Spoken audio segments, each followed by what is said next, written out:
إن الحمد لله نحمده ونستعينه ونستغفره ونعوذ بالله من شرور أنفسنا ومن سيئات أعمالنا من يهده الله فلا مضل له ومن يضلل فلا هادي له وأشهد أن لا إله إلا الله وحده لا شريك له وأشهد أن محمدا عبده ورسوله فإن أصدق الحديث كتاب الله وخير الهدي هدي محمد صلى الله عليه وسلم وشر الأمور محدثاتها وكل محدثة بدعة وكل بدعة ضلالة وكل ضلالة في النار وبعد அன்புள்ள சகோதரர்களே,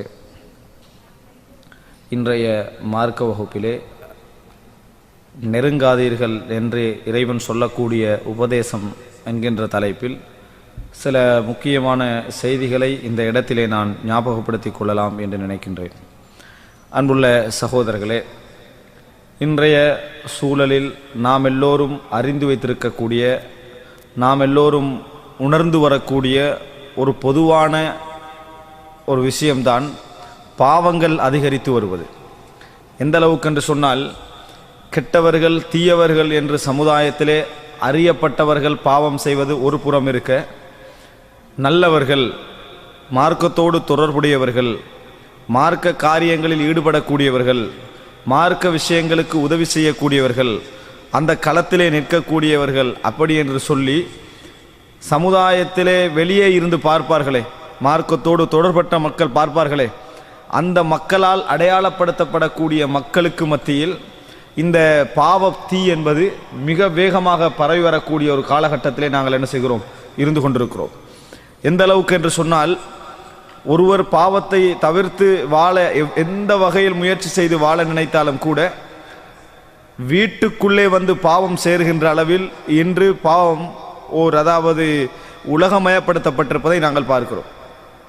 எனவே நாங்கள் இன்றைய இந்த காலகட்டங்களில் அதிகமாக பாவங்கள் சம்பந்தமாக இஸ்லாத்துடைய அதாவது பாவங்கள் சம்பந்தமாக பாவங்களிலிருந்து தவிர்ந்து கொள்ள இஸ்லாம் சொல்லக்கூடிய வழிகாட்டல்கள் என்ன, அதிலே நீடித்திருக்க இஸ்லாம் சொல்லக்கூடிய வழிகாட்டல் என்ன, அதுபோன்று பாவங்கள் எம்மை அணுகாமல் இருக்க நாங்கள் செய்ய வேண்டிய வேலைகள் என்ன, பாவங்கள் செய்துவிட்டால் நாம் எவ்வாறு நடந்து கொள்ள வேண்டும், இது போன்ற விஷயங்கள் கூடுதலாக பேசப்பட வேண்டிய ஒரு காலகட்டம் என்று சொன்னால் அது மிகையாகாது. நான் ஏற்கனவே சொன்னது போன்று நல்ல மக்களுக்கு மத்தியில் இந்த பாவத்தை பரவி வருவதை நாங்கள் என்ன செய்கிறோம், பார்க்கிறோம். அதிகமாக மார்க்கத்தோடு சம்பந்தப்பட்டவர்கள் நிறைய பேர் இந்த பாவம் என்கின்ற விஷயத்தில் எந்த அளவுக்கு என்று சொன்னால் நல்ல மக்கள் அறியப்படுகிறார்கள், தாவா களத்தில் ஈடுபடுகிறார்கள், மக்களுக்கு உதவியாக இருக்கிறார்கள். ஆனால் அவர்கள் கூட என்ன சில பாவங்களிலிருந்து விடுதலை பெற முடியாமல், அதே நேரத்தில் அதை யாரிடத்திலும் சொல்ல முடியாமல் இருந்து தடுமாறுவதை நாங்கள் கண்கூடாக காண முடிகிறது. தனிப்பட்ட ரீதியாக எங்களை அணுகி கேட்கிற நேரங்களில், ஆலோசனைகள் கேட்கிற நேரங்களில் அதை எங்களால் என்ன செய்ய முடிகிறது, உணர முடிவதை நாங்கள் பார்க்கிறோம். எனவே அன்புள்ள சகோதரர்களே, இந்த மாதிரி ஒரு காலகட்டத்தில் சில விஷயங்களை நாங்கள் தெரிந்து கொண்டே ஆக வேண்டும். ஏன் என்று சொன்னால், இப்படி நான் யாரை குறித்து சொல்கிறேனோ, எந்த மக்கள் நல்ல மக்கள் அறியப்பட்ட மக்கள் இப்படி ஈடுபடுவதாக சொல்லுகிறேனோ, அந்த மக்கள் அந்த மாதிரி ஈடுபடக்கூடிய, அதாவது இந்த மாதிரி ஈடுபடக்கூடிய மக்கள், இந்த மாதிரி அதாவது பாவம் என்று சொல்லி ஈடுபடக்கூடிய இந்த மக்கள் எத்தனையோ வழிமுறைகளை தவிர்த்து கொள்வதற்காக முயற்சி எடுத்திருப்பார்கள். எத்தனையோ வழிமுறைகளை தவிர்த்து கொள்வதற்காக முயற்சி போராட்டங்களை எடுத்திருப்பார்கள். எடுத்துட்டு ஒரு முடிவுக்கு வந்திருப்பாங்க, என்னால் இந்த பாவத்தை விட முடியாது, என்னால் இந்த பாவத்தை விட முடியாது, அல்லாஹ் ரப்புல் ஆலமீன் மன்னிப்பவன், மன்னிப்பால் விசாலமானவன் என்று மன்னித்த கதைகளை விரும்பி கேட்கக்கூடிய அமைப்புல நிலைமைக்கு நிறைய பேர் மாறி இருக்கிறாங்க. அல்லாஹு தாலா எப்படியெல்லாம் மன்னிப்பான், எப்படிப்பட்ட மன்னிப்பாளன், அல்லாஹு தாலா என்னென்ன சந்தர்ப்பங்கள்லாம் மன்னித்திருக்கிறான், இப்படி மன்னிப்பு சம்பந்தமான செய்திகள் சொன்னாலேயே ஒரு சந்தோஷம். சுப்ஹானல்லாஹ். அப்படி என்ன, அதுல ஒரு சந்தோஷம். ஏன், அந்த பாவத்தை இப்பொழுது மன ரீதியாக அங்கீகரித்து நம்மளுக்குள்ள ஒரே மஹ்ரஜ் என்ன, பாவம் செய்துவிட்டு மன்னிப்பு கேட்பதுதான் என்கின்ற லெவலுக்கு என்ன செஞ்சிட்டாங்க, மாறிவிட்டார்கள்.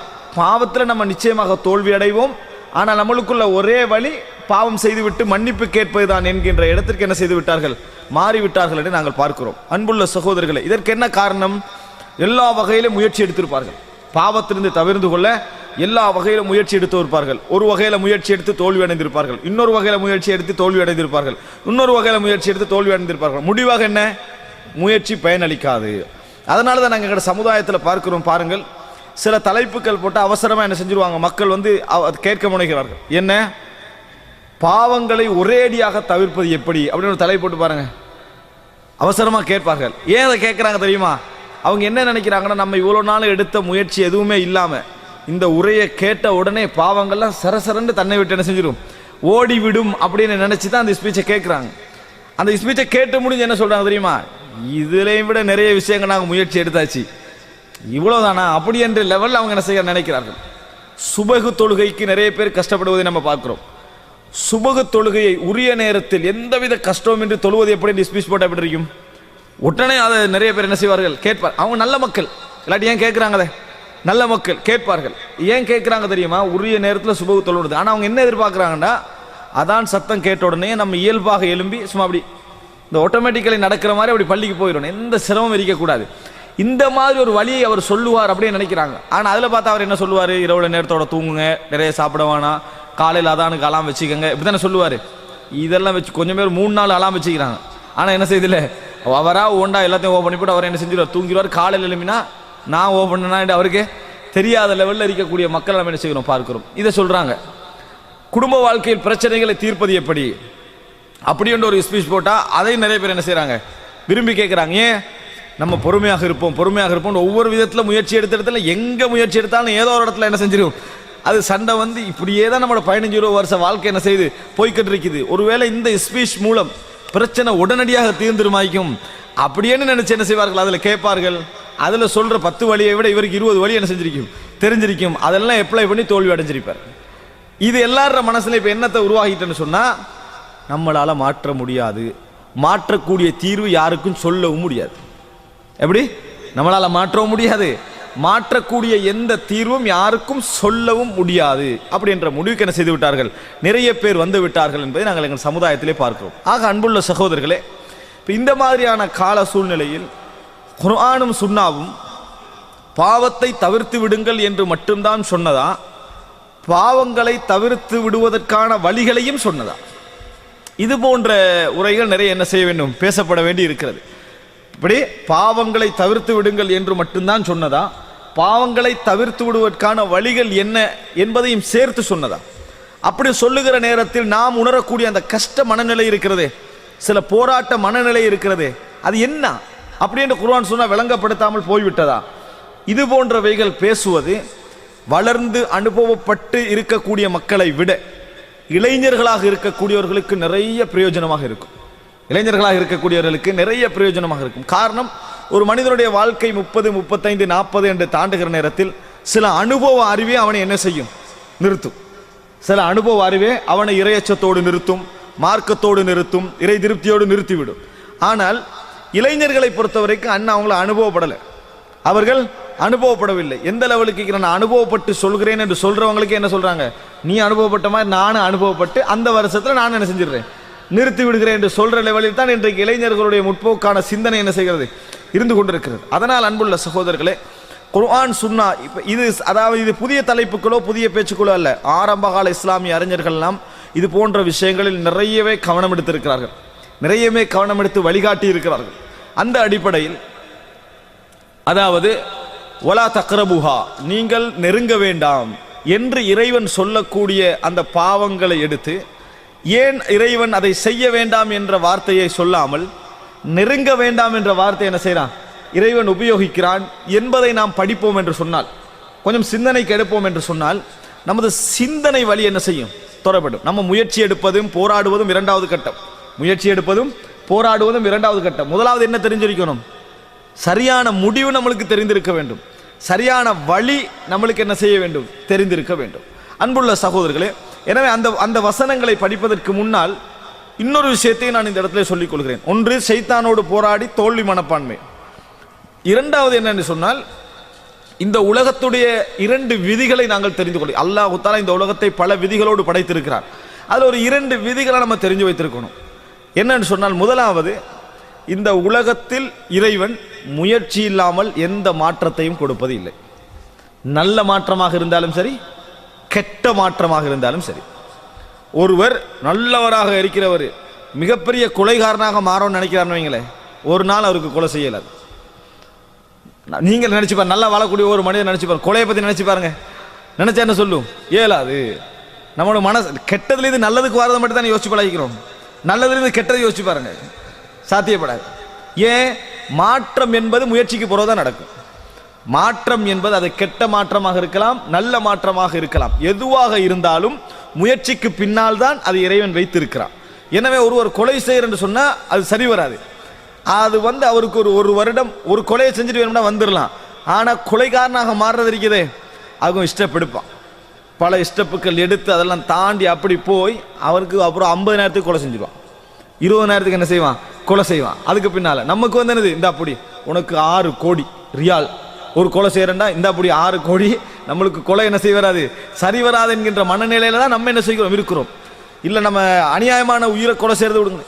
இஸ்லாமிய பார்வையில் யார் கொலை செய்யப்பட வேண்டுமோ அவனை கொலை செஞ்சுட்டு வாங்கன்னு 6 கோடி தந்தாலும் என்ன செய்ய மாட்டோம், கொலை செய்ய மாட்டோம்.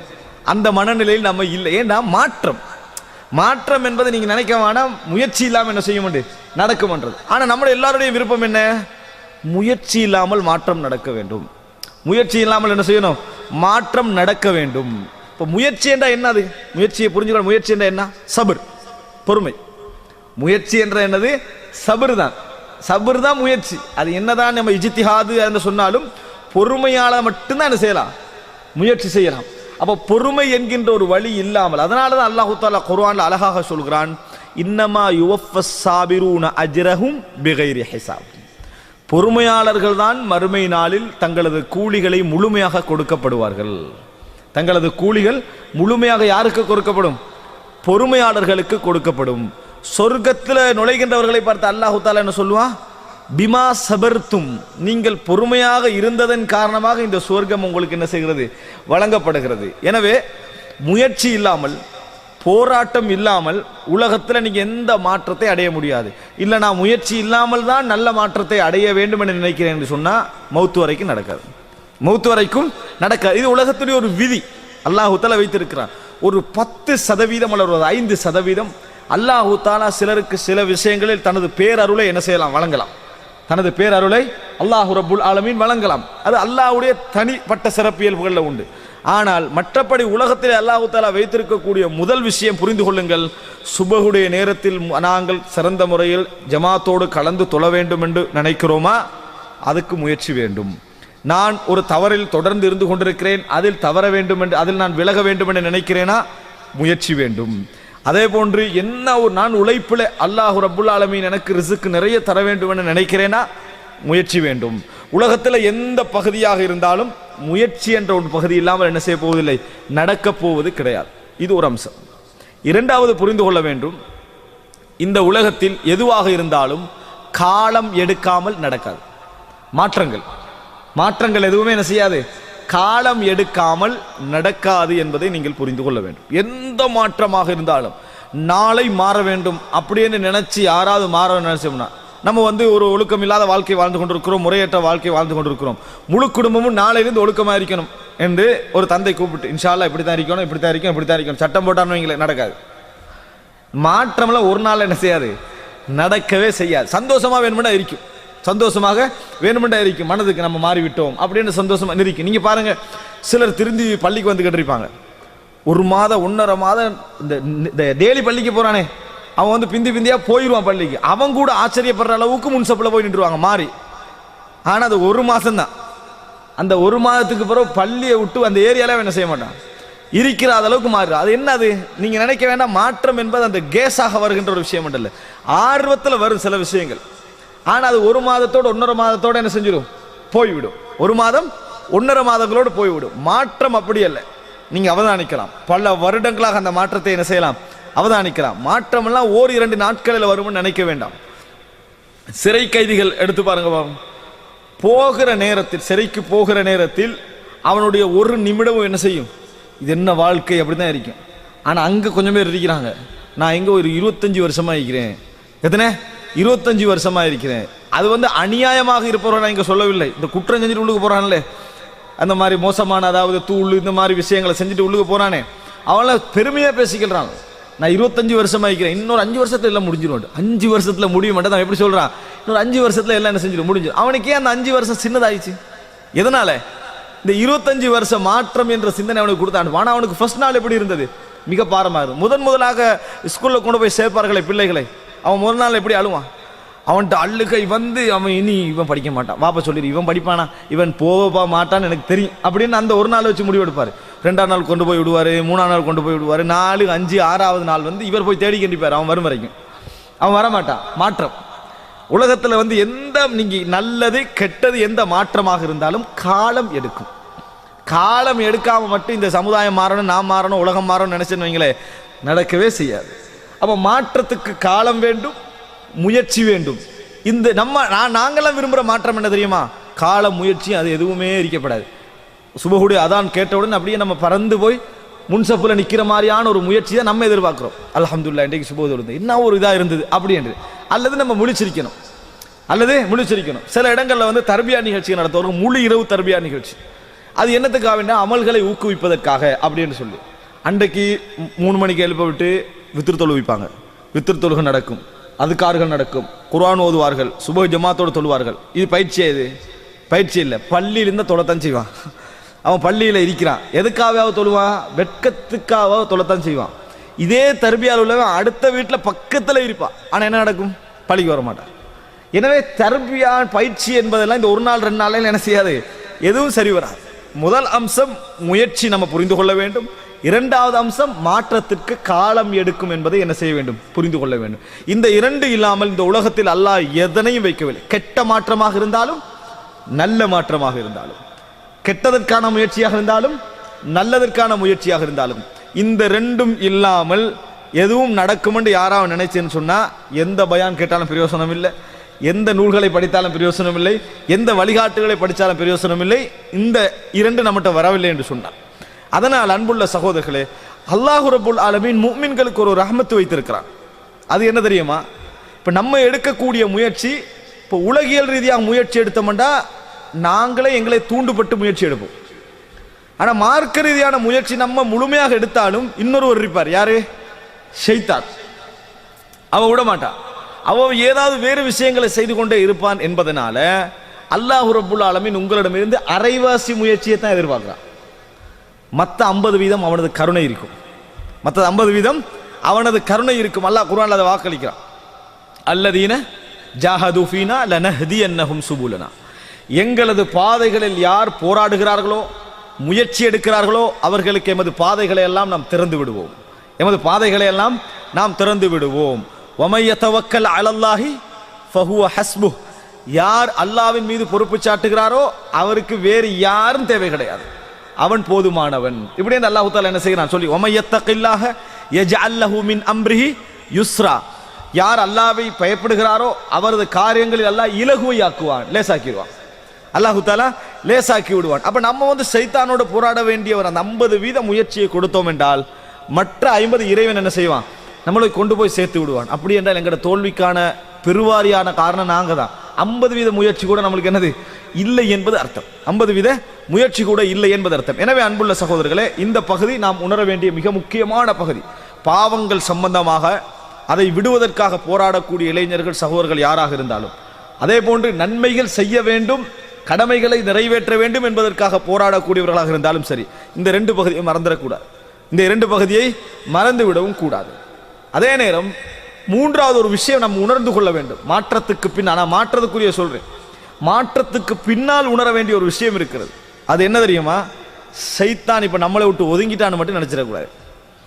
எப்படி நம்ம முயற்சி எடுத்து மாறி இப்ப நம்மளுக்கு எல்லாமே இலகுவாகிவிட்டது, வணக்க வழிபாடுகள் இலகுவாகிவிட்டன, பாவங்களை விடுவது இலகுவாகிவிட்டன, சும்மா ஈஸியா நினைக்கிறோம். இதையா நம்ம பெருசா நினைச்சிருந்தேன், இப்ப சிம்பிளா விட்டு விட்டு போகிறேனே அப்படின்னு நம்ம நினைக்கிறோம். வைங்க, நீங்க நினைச்சிடக்கூடாது நாங்க வந்து இப்ப சைத்தான் எனக்கு கிட்டே வர மாட்டேன், உமர் ரதியுல்லாஹு அவங்க மாதிரி நினைச்சிடக்கூடாது.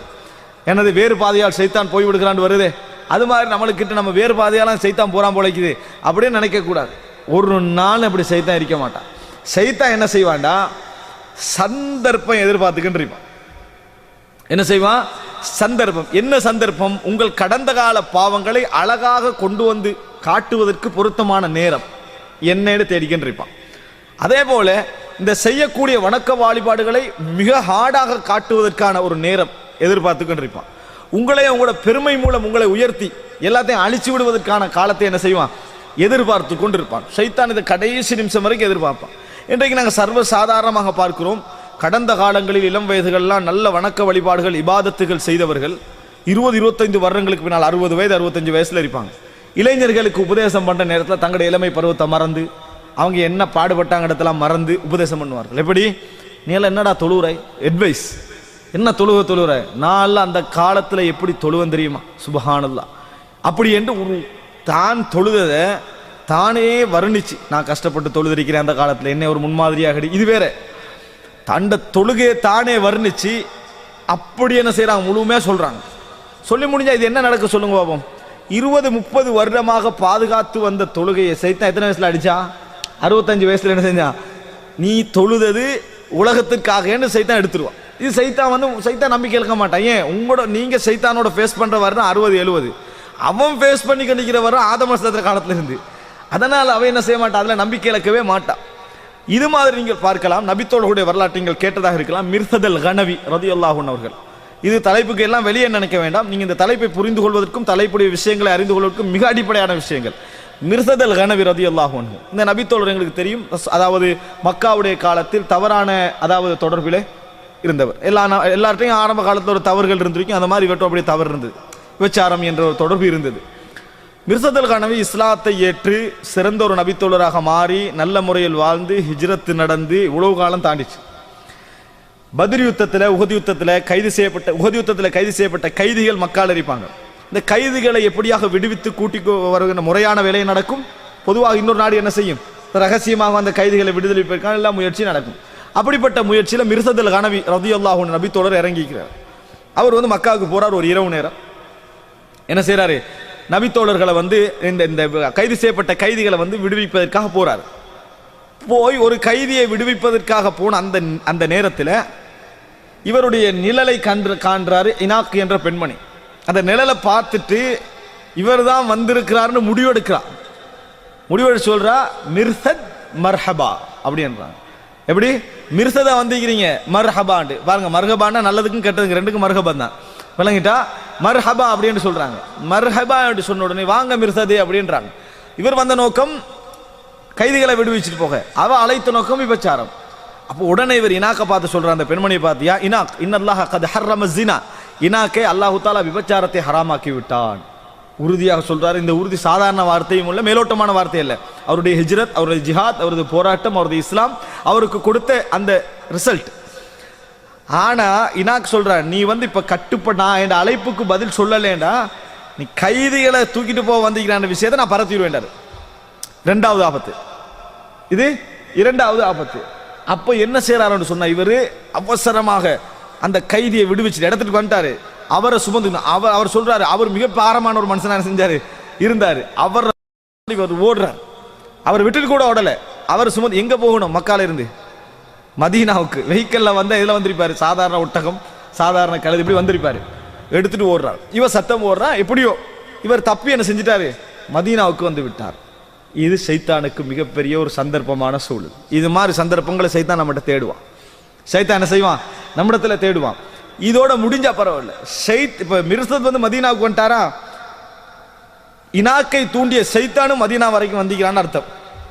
ஏன் மிர்சதுடைய எண்ணத்துல சைத்தான் போடுறான் ரூட்டு வேறொரு சிந்தனை. சுப்ஹானல்லாஹ் அல்லாஹு தஆலா மூமின்களை தூய்மைப்படுத்துவதற்காக பல வழிகளை வைத்திருக்கிறான். இல்லை என்று சொன்னா நம்ம அழிஞ்சிடுவோம். அல்லாஹ் சில சட்டங்களை போட்டு பாதுகாப்பா வச்சுக்கிறான். இல்லை என்றால் அது மார்க்க ரீதியாக சரி மாதிரி இருக்கும். இப்ப மிர்சத் மதீனாவுக்கு வந்த உடனே கைதியை அங்க ஒப்படைச்சிட்டு நேரா ரசூலுல்லாஹ்கிட்ட வராங்க. அல்லாஹ்வின் தூதரே அன்கிஹு இனாக்கன் இனாக்கை நான் திருமணம் முடித்துக் கொள்ளவா அப்படின்னு கேட்டார். சைத்தான் எப்படி கொடுத்தான் பாத்தீங்களா ஐடியா. எப்படி சொன்னா விபச்சாரம் ஹராம். அது இனாக் கூப்பிட்டது பிழை தான். சைத்தான் எவ்வளவு பேசிப்பானா இல்லையா. என்ன இனாக்கு அழைச்சது பிழை தான். திருமணம் ஹலாலா ஹராமா மனசு என்ன சொல்லும் திருமணம் ஹலால். ரசூலுல்லாஹ்கிட்ட கேட்டு முடிஞ்சது பிரச்சனை. இது நீங்க யார் சொல்ற தீர்வு மலக்கு சொல்ற தீர்வு அல்ல. இது சைத்தான் சொல்ற தீர்வு.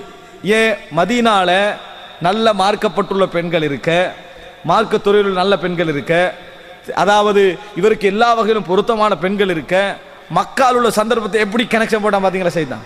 இது சைத்தான் திருந்திய எல்லோருக்கும் என்ன செய்வான் வைப்பான். அது அந்த சந்தர்ப்பம் வரும் வரைக்கும் அவன் வெயிட் பண்ணிக்கிட்டே இருப்பான். ஷைத்தானுக்கு சொல்ற அதனாலதான் ஹன்னாஸ் அப்படி என்று சொல்லு. ஹன்னாஸ்னா உங்களை விட மாட்டான், போவான் வருவான், போவான் வருவான். இது சைத்தானுடைய வேலை. ரசூலுல்லாஹ் சொல்றாங்க, சைத்தான் உங்களை வழிகெடுத்துக்கின்றிருப்பான். அதான் சவுண்ட் கேட்டு என்ன செஞ்சிருவான், ஓடிடுவான்.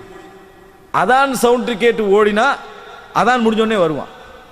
மனித இயல்புல நம்ம யோசிப்போம். இப்பதான் அதான் சொல்லி இக்காமத்தில் முடிஞ்சவரை போக மட்டும் தான் நினைப்போம். ஒருத்தனை என்னோட பேச போறேன். சைத்தான் அப்படி இல்லை, அந்த கெப்பையும் விடக்கூடாது. எது அதான் இக்காமத்துக்குள்ள கெப் இருக்குதே அதை விடக்கூடாது. மறுபடி போவான், மறுபடி வழிகெடுத்து எந்தையாவது சொல்லிக்கின்றிருப்பான். திருப்பி இக்காம சொன்ன ஓடிடுவான். இக்காமத்து முடிஞ்சோடனே மறுபடி வருவான். அப்படின்னா அவனுக்கு தொழுகையை விட எது பாரம் பார்த்தீங்களா? அதானும் இக்காமத்தும் என்ன மிக பாரமான விஷயங்கள். அன்புள்ள சகோதரர்கள் வந்து வழிகெடுக்கிற வேலையை ஆரம்பிப்பான். அதனால அல் ஹன்னாஸ் நாங்கள் ரசூல் ஸல்லல்லாஹு அலைஹி வஸல்லம் அல்லாஹ் தஆலா அல் ஹன்னாஸ் யுவஸ்விஸ், அல் ஹன்னாஸ் அல்லதி யுவஸ்விஸ் ஃபீ சுதூரின் நாஸ், அப்படி என்று சொல்லி அல்லாஹ் தஆலா சொல்றான். அப்ப இது சைத்தான் இந்த மாதிரி எண்ணத்தை போட்ட உடனே அவர் கேட்கிறார், அல்லாஹ்வின் தூதரே அன்கிஹு இனாக்கன், இனாக்க திருமணம் முடிக்கவா? சுபஹானல்லாஹ், ஒரு விபச்சார பெண்ணை திருமணம் முடிக்கவான்னு அவர் கேட்கிறாரு. மார்க்க சட்ட அடிப்படையில் அவர் கேட்கிறாரு. முடிக்க அனுமதினா முடிச்சிருவாரு. ஆனா அல்லாஹ் தஆலா முஃமின்களுக்கு கெட்ட வழி, கெட்டதையும் தடை செஞ்சான். கெட்ட விஷயங்கள் எப்படியெல்லாம் வரும் என்பதை என்ன செஞ்சான், அந்த வழிகளை அல்லாஹ் தஆலா தடை செய்தான். அதனால அல்லாஹ் தஆலா வசனம் இறக்குறான், விபச்சாரிகளை, விபச்சாரம் செய்தவர்களை, முஷ்ரிக் அல்லது விபச்சாரம் செய்தவனை தவிர வேறு யாரும் திருமணம் முடிக்க மாட்டார்கள்.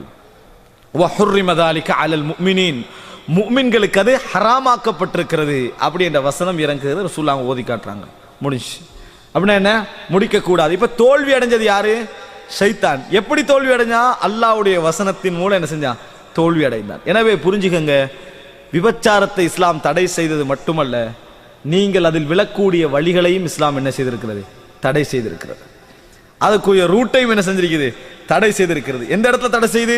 சட்டங்கள் மூலமாக, வழிவகைகள் மூலமாக, அரசாங்கம் மூலமாக, இஸ்லாமிய அரசின் மூலமாக எல்லாம் என்ன செய்து இஸ்லாம் எல்லா வகையிலும் தடை செய்திருக்கிறது. அப்ப இங்க பாருங்க, சிந்தனை வந்து என்ன செய்து முறையாகத்தான் இருக்குது. ஆனா சைத்தான் தான் அந்த சிந்தனை என்ன செய்யறான், போடுறான். நம்மளாம் தெரிஞ்சு கொள்ள வேண்டிய ஒரு விஷயம் என்னன்னா, சைத்தான் அப்படித்தான் என்ன செய்வான். சைத்தானுடைய கெட்ட விஷயங்களுக்கான ரூட் எல்லாம் நல்ல வழிகளாக தான் இருக்கு. கெட்ட விஷயங்களுக்கான ரூட் எல்லாம் நல்ல வழிகளாக தான் இருக்கு. ஆதம் அலைஹிஸ்ஸலாத்தையும் ஹவ்வா அலைஹிஸ்ஸலாத்தையும் பத்தி சைத்தான் என்ன சொன்னா, மானஹாகுமா ரப்புகுமா அன் ஹாதிஹி ஷஜரதி இல்லா அன் தகூனா மலக்கைனி அவ் தகூனா மினல் ஹாலிதீன். இறைவன் இந்த மரத்தை விட்டு உங்களை தடுத்ததுக்கான ரீசன் என்ன தெரியுமா? தஃப்சீர். யார்? ஷைத்தான்ட தஃப்சீர் என்ன? அல்லாஹ் தஆலா தடுத்ததை சைத்தான் மறுக்கல, தடுத்தது உண்மைதான். ஏன் தடுத்தான் தெரியுமா? ஏன் தடுத்தான்? நீங்க மலக்காகிருவீங்க. மலக்காகிறது பாவமா பாவம் இல்லையா? மலக்காகிறது நல்ல விஷயம் தான். நான் மலக்காயினா பாவம் எல்லாம் முடிஞ்சு, பிரச்சனை முடிஞ்சுது. மலக்காகிருவீங்க. இரண்டாவது என்ன, சொர்க்கத்தில் நிரந்தரமாக தங்கி விடுவீர்கள். நம்ம இதற்காக இந்த உலகத்தில் அமல் செய்யறதுல எதுக்காக வேண்டி? சொர்க்கத்தில் நிரந்தரமா தங்குறதுக்காக வேண்டி. ஹாலிதீன ஃபீஹா அபதன் ரலியல்லாஹு அன்ஹும் வரதுவன். அதுக்கு தான் என்ன செய்யறோம், முயற்சி எடுக்கிறோம். நீங்க சொர்க்கத்துல நிரந்தரமா தங்குருவீங்கன்னு தான் இந்த பழத்தை என்ன, இந்த மரத்தை நெருங்க வானான்னு சைத்தான் என்ன செஞ்சா விளக்கம் சொன்னான். அப்ப ஆதம் அலைஹிஸ்ஸலாத்துடைய சிந்தனை, சைத்தான் வந்து இது ஒரே அடியெல்லாம் ஆதம் அலைஹிஸ்ஸலாம் விழ மாட்டாங்க. அவன் திருப்பி பல விஷயங்களை சொல்லி தூண்டி ஆதாரம் காட்டி என்னமெல்லாம் சொல்லி கடைசியா என்ன செய்யறான் தெரியுமா? ஃபகாஸமஹுமா, சத்தியம் பண்றான் அல்லாஹ்வின் மீது ஆணையாக, இன்னி லக்குமா லமினன் நாசிஹி, நான் உங்களுக்கு அட்வைஸ் தான் பண்ணுகிறேன், நான் உங்களுக்கு உபதேசம் தான் பண்ணுகிறேன் என்று சத்தியம் வேற பண்றான். வகாஸமஹுமா. அதுக்கு பிறகு இப்படி ஒத்தம் சொல்லி பொய்யா இருக்குமா? மனுஷனுக்கு வரக்கூடிய சிந்தனை பார்த்தீங்களா? இவ்வளவா ஒத்தம் சொல்லுவான் அப்படி என்று சொல்லி. ஏன்னா ஆதம் அலைஹிஸ்ஸலாத்துக்கு அதுக்கு முந்தைய அனுபவங்களும் இல்லை. மரத்தை நெருங்கினாரு, வழிகட்டு போனார். எனவே அன்புள்ள சகோதரர்களே, நாம் புரிந்து கொள்ள வேண்டிய விஷயம், முதலாவது முயற்சி மாற்றங்களுக்கு காலம் எடுக்கும் என்பது ஒரு பகுதி. இறைவனது ரஹ்மத்தின் மூலம் நாங்கள் மாறிவிட்டோம் என்று சொன்னால், அல்லது சிறந்த இபாதத்துக்கள் இருக்கிறோம் என்று சொன்னால், இரண்டாவது ஷைத்தான் நம்மளுக்கு சந்தர்ப்பம் தேடிக்கின்றிருப்பான். நல்ல சந்தர்ப்பமாக அதிரிக்கும் அவனுக்கு. இந்த சந்தர்ப்பங்கள் தேடுவது இறைவனது இறைவன் நமக்கு வைக்கக்கூடிய சோதனை நினைக்கும். நம்ம இறைவன் நமக்கு காட்டக்கூடிய ஒரு சோதனையை நம்ம புரிந்து கொள்ள வேண்டும். அதே நேரம் ஷைத்தானுடைய வலை என்பதை நம்ம என்ன செய்ய வேண்டும், புரிந்து கொள்ள வேண்டும். அன்புள்ள சகோதரர்களே, இப்படி இறைவன் பாவங்களை எப்படி தடுத்தானோ அதுபோல அதனது வழிமுறைகளை என்ன செய்யறான், தடுத்திருக்கிறான். நீங்கள் பாருங்கள், குர்ஆனிலே அல்லாஹு தஆலா சில பாவங்களை எப்படி செய்ய வேண்டாம் அப்படி என்று நேரடியாக சொன்னானோ, அதே பாவங்களை நெருங்க வேண்டாம்னு அல்லாஹு தஆலா என்ன செய்யறான், சொல்லி காட்டுகிறான். சில பாவங்களை செய்ய வேண்டாம் என்று சொன்ன அதே நேரத்தில் அதை நெருங்க வேண்டாம் என்றும் அல்லாஹு தஆலா என்ன செய்யறான், சொல்றான். இப்ப செய்ய வேண்டாம் என்பதை விட நெருங்க வேண்டாம் என்பது தடையில வந்து உச்சகட்டம். அப்படியா இல்லையா? செய்ய வேண்டாம் என்பதை விட நெருங்க வேண்டாம் என்பது தடையில உச்சகட்டம். ஆனால் நெருங்குதல் என்பது இந்த இடத்துல என்ன அப்படி என்பது நம்ம நிறைய என்ன செய்ய வேண்டும், புரிந்து கொள்ள வேண்டும். சரி, முதலாக அல்லாஹ் தஆலா இந்த நெருங்குதல் என்பதை குர்ஆன்ல இந்த மாதிரி எத்தனை பாவங்களுக்கு பயன்படுத்தி இருக்கிறான் அப்படின்னு பாருங்க. அல்லாஹ் தஆலா சூரத்துல் பக்ராவில் 35வது வசனம், முதலாவது இறைவன் மனித சமுதாயத்துக்கு செய்த ஹராம் என்ன, தடை என்ன? முதலாக மனித சமுதாயத்துக்கு அல்லாஹ் விதித்த ஹலால் ஹராம் என்பதில் முதல் தடை என்ன? முதல் தடை குர்ஆன்ல அல்லாஹ் தஆலா முதல்ல அப்படி இல்லை, நான் என்ன கேட்கிறேன்னா வகை கேட்கல. அல்லாஹ் தஆலா ஹராம் ஹலால் சொல்லியிருப்பானா இல்லையா? இது ஹராம் என்று முதலாக மனித சமுதாயத்துக்கு வச்ச தடை. அதாவது இணை வைக்க கூடாது, அதெல்லாம் உண்மை. ஆனா ஹராம் ஹலால் என்ற விஷயத்துல என்ன, மரத்தை நெருங்க வேணாண்டா. அதானே அல்லாஹ் தஆலா ஆதம் அலைஹிஸ்ஸலாத்தை படைச்சு உள்ளுக்கு போய் வச்சுட்டு மரத்தை நெருங்க வேண்டாம், இணை வைக்க வேண்டாம் என்று இறைவன் சொல்ல வேண்டிய அவசியமே அங்க இருக்கல, அவசியமே இல்லை. ஏன்? மனிதன் ஃபித்ரத்தில் இருக்கிறான், அப்ப இயற்கையில் இருக்கிறான். வழிகெடுத்தது சைத்தான், அதுக்கு பின்னால தான் இணை வைத்தல் சிந்தனை உண்டாக்கினான். சைத்தானுக்கு லேசா இணை வைத்தல் சிந்தனை கொண்டு வர முடியாது. ஏன்னா மனிதன் ஃபித்ராலே அப்படித்தான் இருக்கிறான். அதுக்கு டைம் எடுத்தது அவனுக்கு. சைத்தான் எப்படி ஆரம்பிப்பான் ரசூலுல்லாஹ் சொன்னாங்க, இணை வைப்பிலிருந்து ஆரம்பிக்க மாட்டான். வலாக்கின் பிமா தஹ்தகிரூன மின் அமாலிக்கும், இது ஒரு பிரச்சனையா அப்படின்னு நீங்க எந்த அமல்களை எல்லாம் நினைப்பீர்களோ அங்கிருந்து அவன் ஆரம்பிப்பான். ரசூலுல்லாஹ் சொல்றாங்க, அந்த இடத்துல இருந்து அவனுக்கு அதிகாரம் ஏற்படும். சின்ன விஷயத்துக்கு சான்ஸ் கொடுத்தா பெருசில வந்து முட்டிடான்னு சொல்லுவாங்க. சும்மா இந்த சின்ன விஷயத்துக்கு அவனுக்கு சான்ஸ் சொல்லி கொடுத்தேன், ஆனா இந்த லெவலுக்கு ஆகும் நான் என்ன செய்யல நினைக்கல. நீ அந்த ஃபர்ஸ்ட் கொடுத்தா சான்ஸ், அதான் பிரச்சனை. இது நம்ம பார்க்கிறோமா இல்லையா? அதே மாதிரி ஷைத்தான் அல்லாஹ் தஆலா மனித சமுதாயத்துக்கு முதலாவது செஞ்ச தடையது இந்த மரத்துல சாப்பிட வேண்டாம்ன்றது. அது அல்லாஹ் எப்படி சொன்னான் தெரியுமா? வலா தக்ரபா ஹாதிஹி ஷஜரா, இந்த மரத்தை நெருங்க வேண்டாம். இது அல்லாஹ் தஆலா செஞ்ச முதல் தடை. தஅக்குலா வலா தஅக்குலா ஹாதிஹி ஷஜரான்னு குர்ஆன்ல வராது. குர்ஆன் என்ன செய்ய வராது, இந்த மரத்திலிருந்து சாப்பிட வேண்டாம் அப்படின்னு குர்ஆன்ல வராது. எப்படி வரும்? வலா தக்ரபா ஹாதிஹி ஷஜரா, இந்த மரத்தை நெருங்க வேண்டாம். அவங்க செஞ்ச பாவம் என்ன, நெருங்கியதா? இல்லை. ஃபஅகலா மின்ஹா, அதிலிருந்து சாப்பிட்டார்கள். அல்லாஹ் தஆலா அவர்கள் செய்த பாவம் என்று சொல்ற நேரத்தில் என்ன சொல்றான்? ஃபஅகலா மின்ஹா, அதிலிருந்து சாப்பிட்டார்கள். அப்படின்னா நெருங்குறதல்ல பாவம். எது பாவம்? சாப்பிட்றதுதான் பாவம். ஆனா அந்த பாவத்துக்கு அல்லாஹ் எப்படி சொன்னா, வலா தக்ரபா ஹாதிஹி ஷஜரா, மரத்தை நெருங்க வேண்டாம் அப்படின்ற அல்லாஹ் தஆலா. அப்ப கிட்ட நெருங்கி போனா கூட அவங்களுக்குரிய தண்டனை இறைவன் என்ன செஞ்சிருக்காது, வந்திருக்காது. ஆனால் சாப்பிட்றதான் பாவம். ஆனா சொல்ற நேரத்தில் அல்லாஹ் என்ன சொன்னா, வலா தக்ரபா ஹாதிஹி ஷஜரா, இந்த மரத்தை நெருங்க வேண்டாம். ஏனென்றா சைத்தான் சொல்றது உண்மையா பொய்யாண்டு பார்ப்போம் அப்படி என்ற சிந்தனைக்கு கூட நெருங்கி இருக்கலாம். நெருங்கிட்டா போதுமானவர் சைத்தானுக்கு, மற்றதெல்லாம் ஈஸி. சைத்தானுக்கு மிகவும் ஈஸியாக அமையும். எப்படி அது ஈஸியாக நான் சொல்றேன், சரியா? ஈஸியாக அமைஞ்சு விடும். அப்ப என்ன புரிந்து கொள்ள வேண்டும்? வலா தக்ரபா ஹாதிஹி ஷஜரா, முதல் தடை அல்லாஹ் எப்படி செஞ்சா, நெருங்க வேண்டாம். ஆனா பாவம் நெருங்குதலா? இல்லை, சாப்பிடுறது. இப்ப அடுத்த வசனத்தை பாருங்க. அதாவது சூரத்துன் நிசா 43வது வசனம். இது அதாவது ஹலால் சம்பந்தமான ஒரு காலத்தில் இறங்குது. இப்ப மரத்துல ஒன்று மரத்தை சாப்பிட்றதுன்றது ஒரு ஹராம் அல்ல. ஆனா அல்லாஹ் தஆலா என்ன செய்யறான், அதை வந்து ஹராம் ஆக்குகிறான்.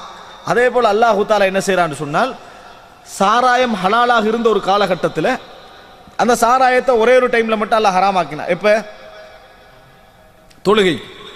தொழுகைக்கு நம்ம வார நேரத்தில் என்ன செய்ய வேண்டாம், நீங்கள் வந்து தொழுகைக்கு வரவான சாராயம் குடிச்சனே இல்லை. அது அல்லாஹ் தஆலா எப்படி சொல்றான் தெரியுமா? அதாவது வலா தக்ரபுஸ் ஸலா யா அய்யுஹல்லதீன ஆமனு, ஈமான் கொண்டவர்களே, லா தக்ரபுஸ் ஸலாத்த வ அன்தும் சுகாரா, தொழுகையை நெருங்க வேண்டாம். நீங்கள் போதை உடையவர்களாக இருக்கிற நேரத்தில் தொழுகையை நெருங்க வேண்டாம் அப்படின்னு அல்லாஹ் தஆலா சொல்றார். தொழ வேண்டாம்னு சொல்லல. அல்லாஹ் தஆலா தொழ வேண்டாம்னு சொல்லல, தொழுகையை நெருங்க வேண்டாம். இது நேர ரீதியான நெருக்கம், கால ரீதியான நெருக்கம், மன ரீதியான நெருக்கம் எல்லாத்தையும் குறிக்கும். தொழுகையை நெருங்க வேண்டாம் என்ன, லுஹருக்கு வாங்க சொல்ல போகுது, 10 நிமிஷத்துக்கு முந்தைய என்ன செஞ்சிருங்க, எல்லாத்தையும் முடித்து விடுங்கள், நெருங்க வேணாம் அப்படின்னா அவர் முடிச்சிருவார் நேரத்தோடைய எல்லா விஷயங்களையும். இட ரீதியாகவும் அப்படித்தான், எல்லா ரீதியாகவும் அவர் என்ன செய்யக்கூடாது, நெருங்கக்கூடாது. நெருக்கமின்மை பாவத்தை என்ன செய்ய, ஆனா தடை எது, தொழக்கூடாது என்றுதான். நன்றாக புரிந்து கொள்ளுங்கள், தடை தொழக்கூடாது என்பதுதான். ஆனா அல்லாஹ் தஆலா எப்படி தடை செய்யறாங்க, வலா தக்ரபுஸ் ஸலாத்த வ அன்தும் சுகாரா, நீங்கள் தொழுகையை அதை நெருங்க வேண்டாம். எது வரைக்கும் நெருங்க வேணாம் தெரியுமா? ஹத்தா தஅலமு மா தக்கூலுன், என்ன சொல்றேன்னு உங்களுக்கே தெரியும் வரைக்கும். எவ்வளோ அல்லாஹ் தஆலா ஒரு விஷயத்தை தடை செய்கிற நேரத்தில் கூட நாங்களே வெக்கப்படுற அமைப்பில் எல்லாம் தடை செய்கிறான். நீங்கள் சொல்லுவது உங்களுக்கு விளங்கும் வரைக்கும் தொழுகை நெருங்க வேண்டாம். இப்படி தடை செய்கிற பாருங்க. நீ சொல்றது உனக்கு விளங்கும் வரைக்கும் நீ தொழுகை என்ன செய்யக்கூடாது, நெருங்கக்கூடாதுன்னா நான் பைத்தியாரனா இல்லையா? நான் சொல்றது எனக்கு விளங்கலை, அப்போ அது வரைக்கும் தொழுகை நெருங்க வேண்டாம் இறைவன் சொல்றதை வச்சே ஒரு அக்கல் உள்ளவன் என்ன செய்வான், இவ்வளவு கேவலமான ஒரு ரிசல்ட்டா இது இதில் கிடைக்குது அப்படின்னு நினைப்பான். அதே போல பாருங்க குர்ஆன்ல அல்லாஹ் தஆலா அதாவது சூரா அன்ஆமில் 152வது வசனத்தில் வலா தக்ரபு மாலல் யதீம், அனாதைகளுடைய சொத்தை நெருங்க வேண்டாம். சாப்பிட்றதா ஹராம், அது யூஸ் பண்றதா ஹராம். அல்லாஹ் எப்படி சொல்றா? வலா தக்ரபு மாலல் யதீம், அனாதைகளுடைய சொத்தை நெருங்க வேண்டாம். இல்லா பில்லதி ஹிய அஹ்சன் ஹத்தா யப்லுகா ஷுத்தா, எது முறையோ எப்படி ஒரு சொத்தை நீங்கள் கையாள வேண்டுமோ அப்படியே தவிர என்ன செய்ய வேண்டாம், நீங்கள் நெருங்க வேண்டாம் என்று சொல்லி அல்லாஹ் ரப்பல் ஆலமீன் என்ன செய்யறான் சொல்றான். அப்ப அனாதைகளுடைய சொத்தை நெருங்க வேண்டாம் என்றால் எல்லை வரைக்கும் போகவானா, எல்லை வரைக்கும் போக வேண்டாம். அதே போல குர்ஆன்ல நீங்க பாருங்கள் சூரா இஸ்ரா 32-33 வலா தக்ரபு ஸினா, நம்மளுக்கு எல்லாம் நெருங்க வேணாம்னா அதான் டக்குன்னு என்ன செஞ்சிடும், ஞாபகம் வந்துடும். வலா தக்ரபு ஸினா, விபச்சாரத்தை நெருங்க வேண்டாம். இன்னஹு கான ஃபாஹிஷத்தன் வஸாஅ ஸபீலா, அது ஒரு மானக்கேடான விஷயம், வழிகளால் மிக மோசமானது அப்படின்னு அல்லாஹ் தஆலா சொல்றான். எப்படி சொல்றான்? நெருங்க வேண்டாம்னு சொல்லிட்டு, நெருங்க வேண்டாம் என்று அல்லாஹ் தஆலா என்ன செய்றான், அதை சொல்லுகிறான். இப்படி நெருங்க வேண்டாம் என்று ரசூலுல்லாஹி ஸல்லல்லாஹு அலைஹி வஸல்லம் அவர்களும் பாவங்களுக்கு என்ன செஞ்சுக்கிறாங்க, நிறைய உபயோகித்திருக்கிறார்கள். அப்ப நீங்க பாருங்க, நெருங்க வேண்டாம் என்ற இறைவனது அந்த பாவினை விபச்சாரத்துக்கு மட்டுமல்ல, நிறைய விஷயத்துக்கு எல்லாம் சொல்லிக்கிறான். ஏன்னா நாங்கள் சில உரைகளை சில விளக்கங்களை கேட்கிறோம், அல்லாஹ் தஆலா மற்ற பாவங்கள் எல்லாம் செய்ய வேணாம்னு சொல்லிக்கிறான், இந்த பாவத்தை நெருங்க வேணாம்னு ஏன் சொல்லிக்கிறான் தெரியுமா அப்படி என்று அப்படி சொல்வதை நம்ம பார்க்கிறோம். ஆனா அல்லாஹ் அப்படி இல்லை, பாவத்தை எங்க உபயோகித்தாலும் நெருங்க வேண்டாம் என்ன செய்யறான் அல்லாஹ் தஆலா பொதுவாக சொல்லுவதை நீங்கள் பார்க்கலாம். எந்த பாவமாக இருந்தாலும் சரி நீங்க நெருங்க வேண்டாம் என்று அல்லாஹ் தஆலா சொல்றான். சரி, எந்த பாவத்துக்கு அல்லாஹ் அப்படி சொல்லிக்கிறானா அப்படின்னு நீங்க பார்த்தீங்கன்னு சொன்னால் அல்லாஹ் தஆலா சூரா அன்ஆமில் 151வது வசனத்திலே சொல்கிறான், வலா தக்ரபுல் ஃபவாஹிஷ், மானக்கேடான பாவங்களை நெருங்க வேண்டாம். மா வஹர மின்ஹா வமா பதன், அது வெளிப்படையாக தெரிகின்ற பாவங்களாக இருந்தாலும் சரி, அந்த மானக்கேடு அதில் வெளிப்படையாக இருந்தாலும் சரி, அதில் மறைமுகமாக இருந்தாலும் சரி, மானக்கேடான விஷயங்களை நெருங்க வேண்டாம் அப்படி என்று சொல்லி அல்லாஹ் ரப்பல் ஆலமீன் சொல்லி காட்டுகிறார். அன்புள்ள சகோதரர்களே, எனவே இப்போ எங்களோட ஆள் மனதில் ஒரு விஷயம் பதியணும், எங்கள் மனதுகளில் ஒரு விஷயம் பதிய வேண்டும். என்ன? பாவத்தை செய்ய வேண்டாம் என்ற சிந்தனையிலே நாம் எப்பொழுதும் இருக்காமல் நெருங்க வேண்டாம் என்கின்ற சிந்தனை நம்மளுக்கு வர வேண்டும். முதலாவது நெருங்குதல் என்பதைத்தான் இஸ்லாம் என்ன செய்கிறது, நிறைய தடை செய்கிறது. அப்ப இஸ்லாம் நெருங்குதல் என்ற வடிவத்தை, பாவத்தை நெருங்குதல் என்ற வடிவத்தை எப்படியெல்லாம் தடை செய்தது என்பதற்கு நான் ஏற்கனவே சொன்ன ஒரு செய்தி, சட்ட ரீதியாக தடை செய்யறது ஒன்று இருக்குது. சட்ட ரீதியாக தடை செய்யற என்று சொன்னால் விபச்சாரம் செய்யக்கூடிய பெண்மணி என்ன செய்ய வேண்டாம், திருமணம் முடிக்க வேண்டாம். அந்நிய பெண்ணை, காஃபிரான பெண்ணை திருமணம் முடிக்க வேண்டாம். இதுக்கு நம்ம என்ன விளக்கம் சொல்லணும்? இறைவன் காஃபிரான பெண்ணை திருமணம் முடிக்க வேணாம்னு சொல்லிக்கிறதுக்கு காரணம் அவங்கள்ட்ட அறிவில்லை, அவர்கள்ட்ட எந்த நல்ல பண்புகளும் இல்லை, அவர்கள் சிறந்தவர்கள் அல்ல, அவர்கள்ட்ட எந்த சிறப்புமே அவர்கள்ட்ட என்னது இல்லை, சிறந்தவர்கள் அல்ல அது வேறு விஷயம், எந்த சிறப்புமே அவர்கள்ட்ட இல்லை. இதன் காரணமாக அல்ல, எதன் காரணமாக அதாவது திருமணம் முடிக்க நீங்க முடிச்சிக்கன்னு வைங்க, நீங்க சிறுக்குக்கு நெருக்கமாயிருப்பீங்க. நீங்க என்ன செய்வீங்க? சிறுக்குக்கு மிகவும் நெருக்கமாக இருப்பீங்க. உனது கொள்கை பாதுகாக்கப்பட வேண்டும் என்றால் நீ இதுல என்ன செய்யக்கூடாது, நெருங்கக்கூடாது. அதனாலதான் முஸ்லிமாக இருந்தாலும் விபச்சாரி என்ன செய்யக்கூடாது, முடிக்கக்கூடாது இஸ்லாம் சொல்லிச்சு. முஸ்லிமாக இருந்தாலும் விபச்சாரியை முடிக்கக்கூடாது, பாவத்தில் நீ என்ன செஞ்சிருவாய், அங்க போயிடுவாய். இதனால முஸ்லிக்கான பெண்மணியை முடிக்க வேணாண்டது இந்த மாதிரி சட்ட ரீதியாக இஸ்லாம் என்ன செய்கிறது, நிறைய தடை செய்திருக்கிறது. சட்ட ரீதியாக நெருங்குவதை தடை செய். இங்க பிரச்சனை சட்ட ரீதியாக அல்ல, சட்ட ரீதியானதை நம்ம கை வைக்க மாட்டோமே, கழுத்து போயிடும், கை போயிடும், கால் போயிடும், என்னது பயந்துருவோம். இஸ்லாம் சட்டம் போட்டிருக்கிற இந்த மாதிரி நம்மளோட போயிடுவோம், நம்ம பயந்துருவோம். சட்ட ரீதியாக, சட்ட ரீதியாக இங்க பிரச்சனை. சட்டம் எதிலெல்லாம் கையடிக்காதோ அந்த மாதிரியான பாவங்கள் விஷயத்தில் எமது மனநிலையை எப்படி இந்த நெருக்கம் என்ற பகுதியின் மூலம் நாம் கட்டுப்படுத்திக் கொள்வது? அன்புள்ள சகோதரர்களே, எனவே இப்போ இரண்டாவது பகுதியாக ரசூல் ஸல்லல்லாஹு அலைஹி வஸல்லம் இந்த நெருக்கத்தை ஹதீஸ்ல ஒரு உதாரணம் சொல்லி வழங்கப்படுத்துறாங்க. ரசூல் ஸல்லல்லாஹு அலைஹி வஸல்லம் அவர்கள் ஹதீஸ்ல ஒரு உதாரணம் சொல்லி விளங்கப்படுத்தினாங்க. நாங்க படித்த ஹதீஸ், கேட்ட ஹதீஸ். ஆனா நாங்க என்னது, இதா மர்ரு பில்லஹ்வி மர்ரு கிராமா, சங்கையாக நடந்து போய் விடுவார்கள். நல்லா குர்ஆன்ல சொல்றானே, எதை கண்டால் வேடிக்கையான வீண் விளையாட்டுக்கள் எல்லாம் கண்டா சங்கையாக நடந்து போய் விடுவார்கள். சங்கையாக நடந்து போனால் என்ன நடக்கும் அந்த ஏரியாவில்? காதில் விழும், ஒரு பார்வை விழும், போயிடுவோம், விளக்கம் எடுத்துக்க மாட்டோம். அதே மாதிரி இந்த ஹதீஸ் பக்கத்தான் நடந்து போய்க்கிறோம். முரூருல் கிராமண்டுவாங்க அரபுல இருக்கு.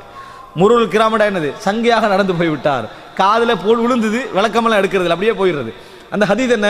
ரசூல் ஸல்லல்லாஹு அலைஹி வஸல்லம் சொன்னார்கள், கர்ரா யர்ஆ ஹவுலல் ஹிமா யூஷிகு அய்யர்தா ஃபீஹி. எல்லை ஹலால் ஹராம், அல் ஹலாலு பையினுன் வல் ஹராமு பையினுன் வ பைனஹுமா உமூருன் முஷ்தபிஹாத். ரசூலுல்லாஹ் சொல்றாங்க, ஹலால் தெளிவானது, ஹராம் தெளிவானது, இதற்கு மத்தியில் சந்தேகமான சில விஷயங்கள் இருக்கின்றன அப்படின்னு சொன்னாங்க. சொல்லிட்டு உதாரணம் சொல்லுகிற நேரத்தில் ரசூல் ஸல்லல்லாஹு அலைஹி வஸல்லம் அவர்கள் சொன்னார்கள், கர்ராஇ யர்ஆ ஹவுலல் ஹிமா. ஒரு தோட்டம் இருக்குது, அதுல என்ன செய்யறான்? ஆடு மேய்த்து கொண்டிருக்கிறான். அவன் மேயிறான் எங்க தெரியுமா? எல்லையில மேயிறான். அங்க நல்ல புல் இருக்குது, விளங்கிட்டான். சரியா எல்லையில பார்த்து நல்ல புல் இருந்தா என்ன செய்யும்? நம்மட தோட்டம் தானே அப்படின்னு என்ன செய்வான்? அந்த ஏரியால மேய்ஞ்சிக்கிட்டு இருப்பான்.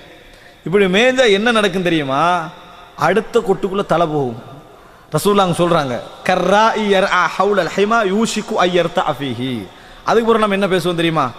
ஓண்ட தோட்டத்துல மேய்ஞ்சோம், ஓரத்துல மேய்ஞ்சோம், விளங்கிட்டான். ஓரத்துல மேய்ஞ்சா தலை போகத்தான் செய்யும். நம்ம அது வாதமாவே நம்ம வைப்போம். என்ன செய்வோம்? அது ஓரத்தில் மேய்ஞ்சா நம்ம போத்தான், அதான் பொது எல்லை, விளங்கிட்டா அப்படின்னு ஏதாவது ஒன்று சொல்லி எல்லையில் மேய்வதை முதல்ல நியாயப்படுத்திடுவோம். எல்லையில மேய்வதே. ஆனா ரசூலுல்லாஹ் சொல்றாங்க, கர்ரா யர்ஆ ஹவுலல் ஹிமா யூஷிகு அய்யர்தா ஃபீஹி. சரி, இந்த மாதிரி எல்லையில மேய்ஞ்சா இப்படி நடக்கும் தானே. அதனாலதான் ரசூலுல்லாஹ் சொல்றாங்க, இந்த எல்லை என்பதை யார் தீர்மானிக்கிறது? இதுதான் எல்லை. நெருங்க வேண்டாம் என்பதை யார் உலகத்துல தீர்மானிக்கிறார்? நல்லா புரிஞ்சுக்கங்க. நெருங்க வேண்டாம் என்பதற்கு தானே ஒரு ஆள் சொல்லுவாரு, சினிமாவை எடுத்து நெருங்க வேண்டாம் வைங்களேன், விபச்சாரத்தை எடுத்து நெருங்க வேண்டாம் என்று சொன்னு வைங்களேன், அவர் என்ன சொல்லுவார்? டிவி பார்க்க வேண்டாம். இன்னொருத்தர் சொல்றார், டிவி பார்க்கறது இல்ல, டிவி வாங்கவே கூடாதுன்னு ஒரு ஆள். இன்னொரு ஆள் சொல்ல, உங்களோட வீட்டில் நெட் கனெக்ஷனே இருக்கக்கூடாது அப்படின்றார் ஒரு ஆள். மிஞ்சி போனா ஆரம்ப காலத்தில் எலக்ட்ரிக் இல்லாம தானே வாழ்ந்தாங்க, எலக்ட்ரிக் இல்லாம தான் இந்த பிரச்சனையே என்ன செய்யுது, முடிஞ்சுது. நெருங்க வேண்டாம யாரும் தீர்மானிக்கிறாங்க, நல்லா புரிஞ்சுங்க. அதனால ரசூலுல்லாஹ் சொன்னாங்க, ஃபஇன்ன ஃபில் இன்சானி என்னது, அதாவது மனிதர்களுடைய உடலில் முதுகத்தன், ஒரு சதை துண்டு இருக்கிறது. அந்த ஹதீஸ்ல தொடர்ல சொல்றாங்க, ஒரு சதை துண்டு இருக்கிறது. ஃபஇதா சலுஹத் சலுஹத் சாயிரு ஜஸதிஹி, அது சீரடைந்து விட்டால் முழு உடலும் சீரடைந்து விடும். வஇதா ஃபஸதத், அது ஃபஸாதாகி விட்டால் ஃபஸதத் சாயிரு ஜஸதிஹி, அவனது முழு உடலும் கெட்டு போய்விடும். அலா வஹியல் கல்ப், அதான் இதயம் என்று ரசூலுல்லாஹி ஸல்லல்லாஹு அலைஹி வஸல்லம் அவர்கள் சொல்லி காட்டினார்கள். எல்லையை சொல்லிட்டு எல்லையை யாரும் தீர்மானிக்கலாம் மார்க்க ரீதியான விஷயங்கள்ல.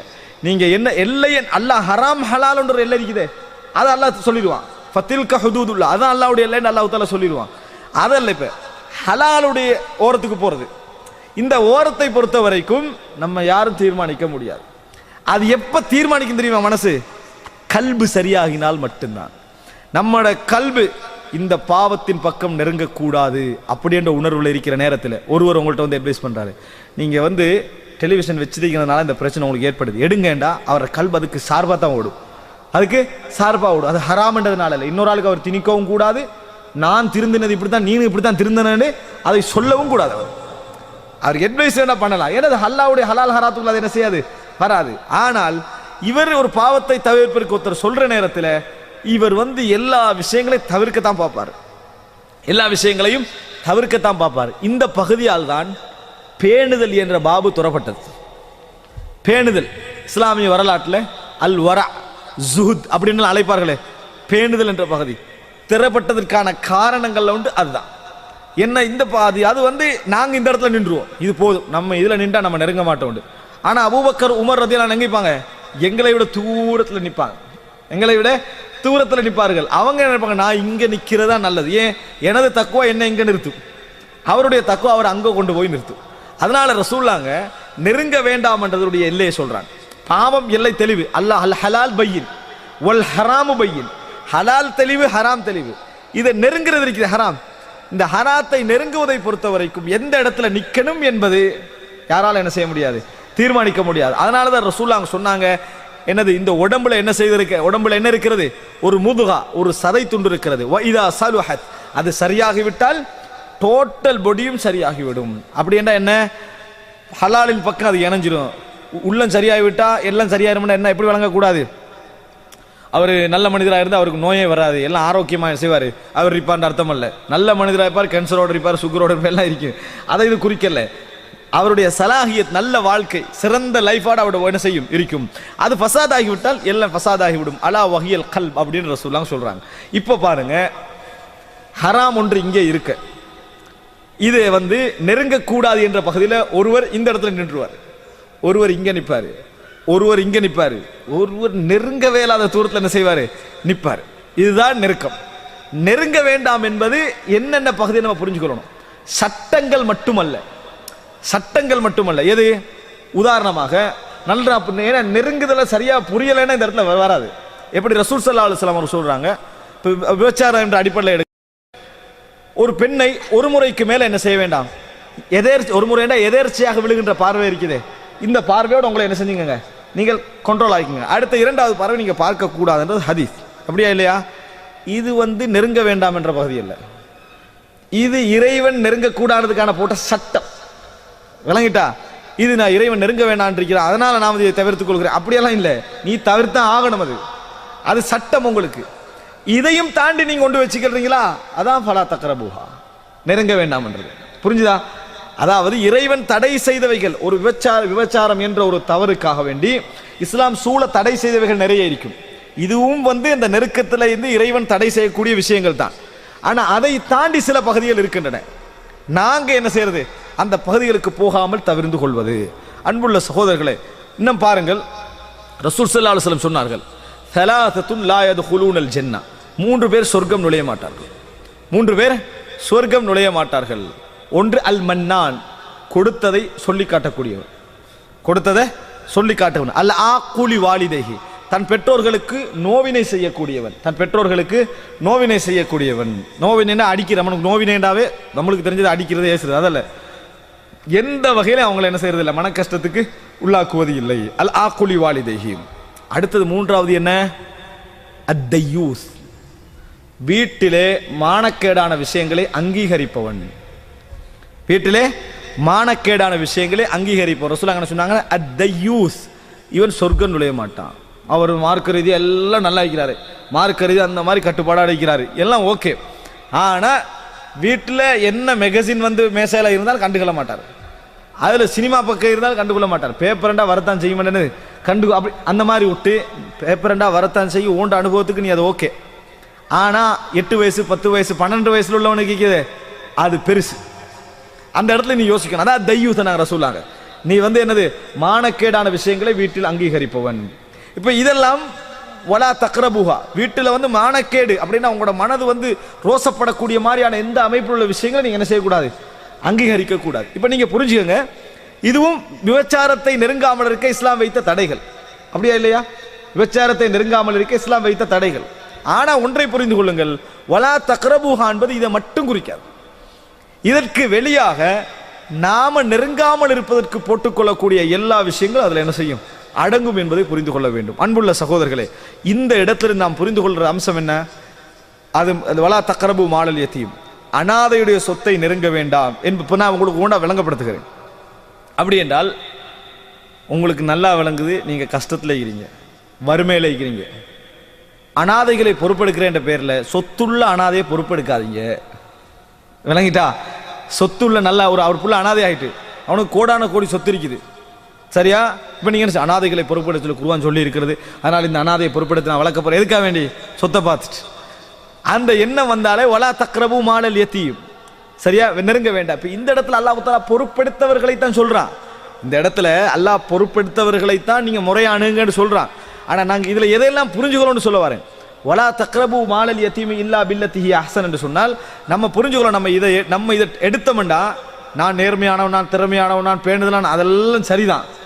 ஆனா நான் வசதியற்ற நிலையில் இதுல கை வச்சா என்ன நடக்கும், நான் பொறுப்பெடுத்தேன்டா, நான் அநீதம் இழைக்குவதற்கான ஒரு தூண்டுதல் எனக்கு ஏற்படும். ட்ரெஷரர் பொறுப்பு உங்களுக்கு தரப்போறார், அவர் நேர்மையானவர், அவரை மாதிரி நேர்மை இல்லை. ஆனா நீங்க நல்லா வறுமையில் இருக்கிறீங்க, கஷ்டத்தில் இருக்கிறீங்க, கடன் எடுத்து வாழ்ற நிலைமையில இருக்கிறீங்க. நம்மளுக்கு ட்ரெஷரர் பொறுப்பு என்னது? வேண்டாம், அது உங்களுக்கு நல்லது. ஏன் நீங்க அதை எடுத்தீங்க என்று சொன்னால் உங்களை வந்து ஃபர்ஸ்ட் ஸ்டெப்புக்கு சைத்தான் ஏத்திட்டான்னு அர்த்தம்.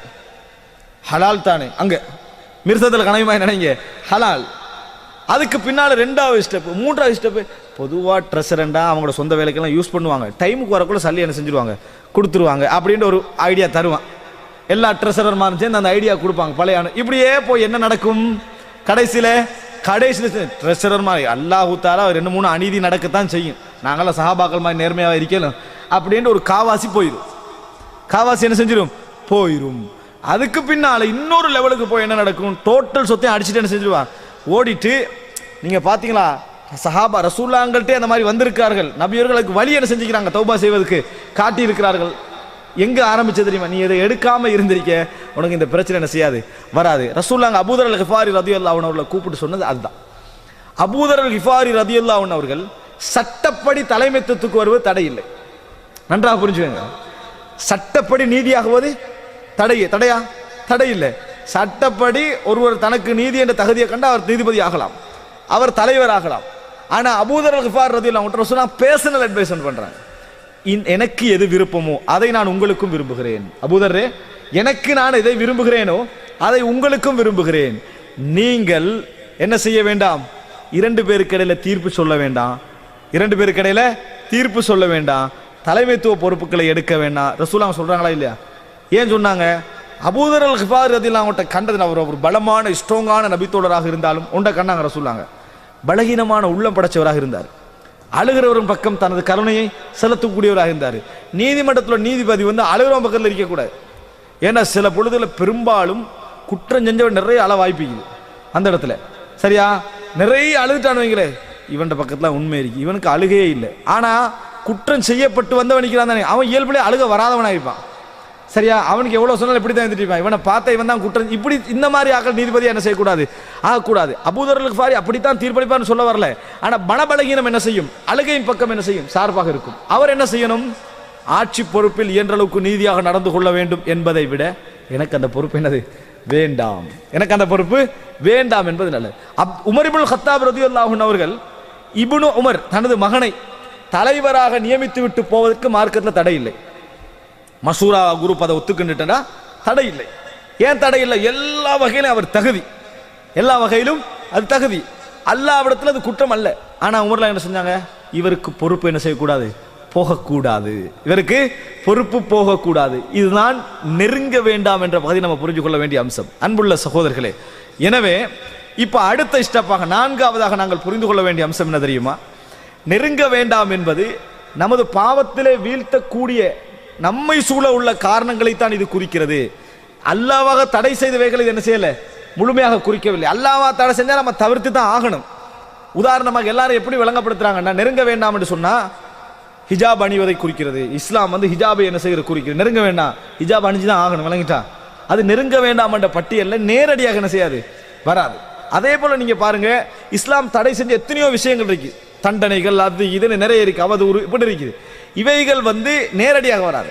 நேரடியாக நெருங்க வேண்டாம் என்பது எதை குறிக்கும் தெரியுமா, நம்ம இதுல கால் வைத்தால் அது நமக்கு ஹலால், நம்ம செய்ய போறது ஹலால். ஆனா இது கால் வச்சா எண்டிங் இதுக்கு கிட்ட போறதுக்கு என்னது வாய்ப்பு இருக்கு என்று சொன்னா அதைத்தான் இது குறிக்கிறது. சரி, அது எப்படி என்று தீர்மானிப்பது? ரசூலுல்லாஹ் என்ன சொன்னாங்க, உலகத்துல யாரும் அதை தீர்மானிக்கலாது. உடலிலே ஒரு சதை துண்டு இருக்கிறது, அது சீரடைந்து விட்டால் எல்லாம் சீரடைஞ்சிடும். உனக்கு அது விளங்கும். இஸ்தஃப்தி கல்பக், உனது இதயத்தை தீர்ப்பு கேட்டுப்பார். ரசூலுல்லாஹ் சொன்னாங்க, உன் இதயத்தை தீர்ப்பு கேட்டுப்பார், அது சொல்லும். இதுல நான் போனா நல்லம் இல்லை.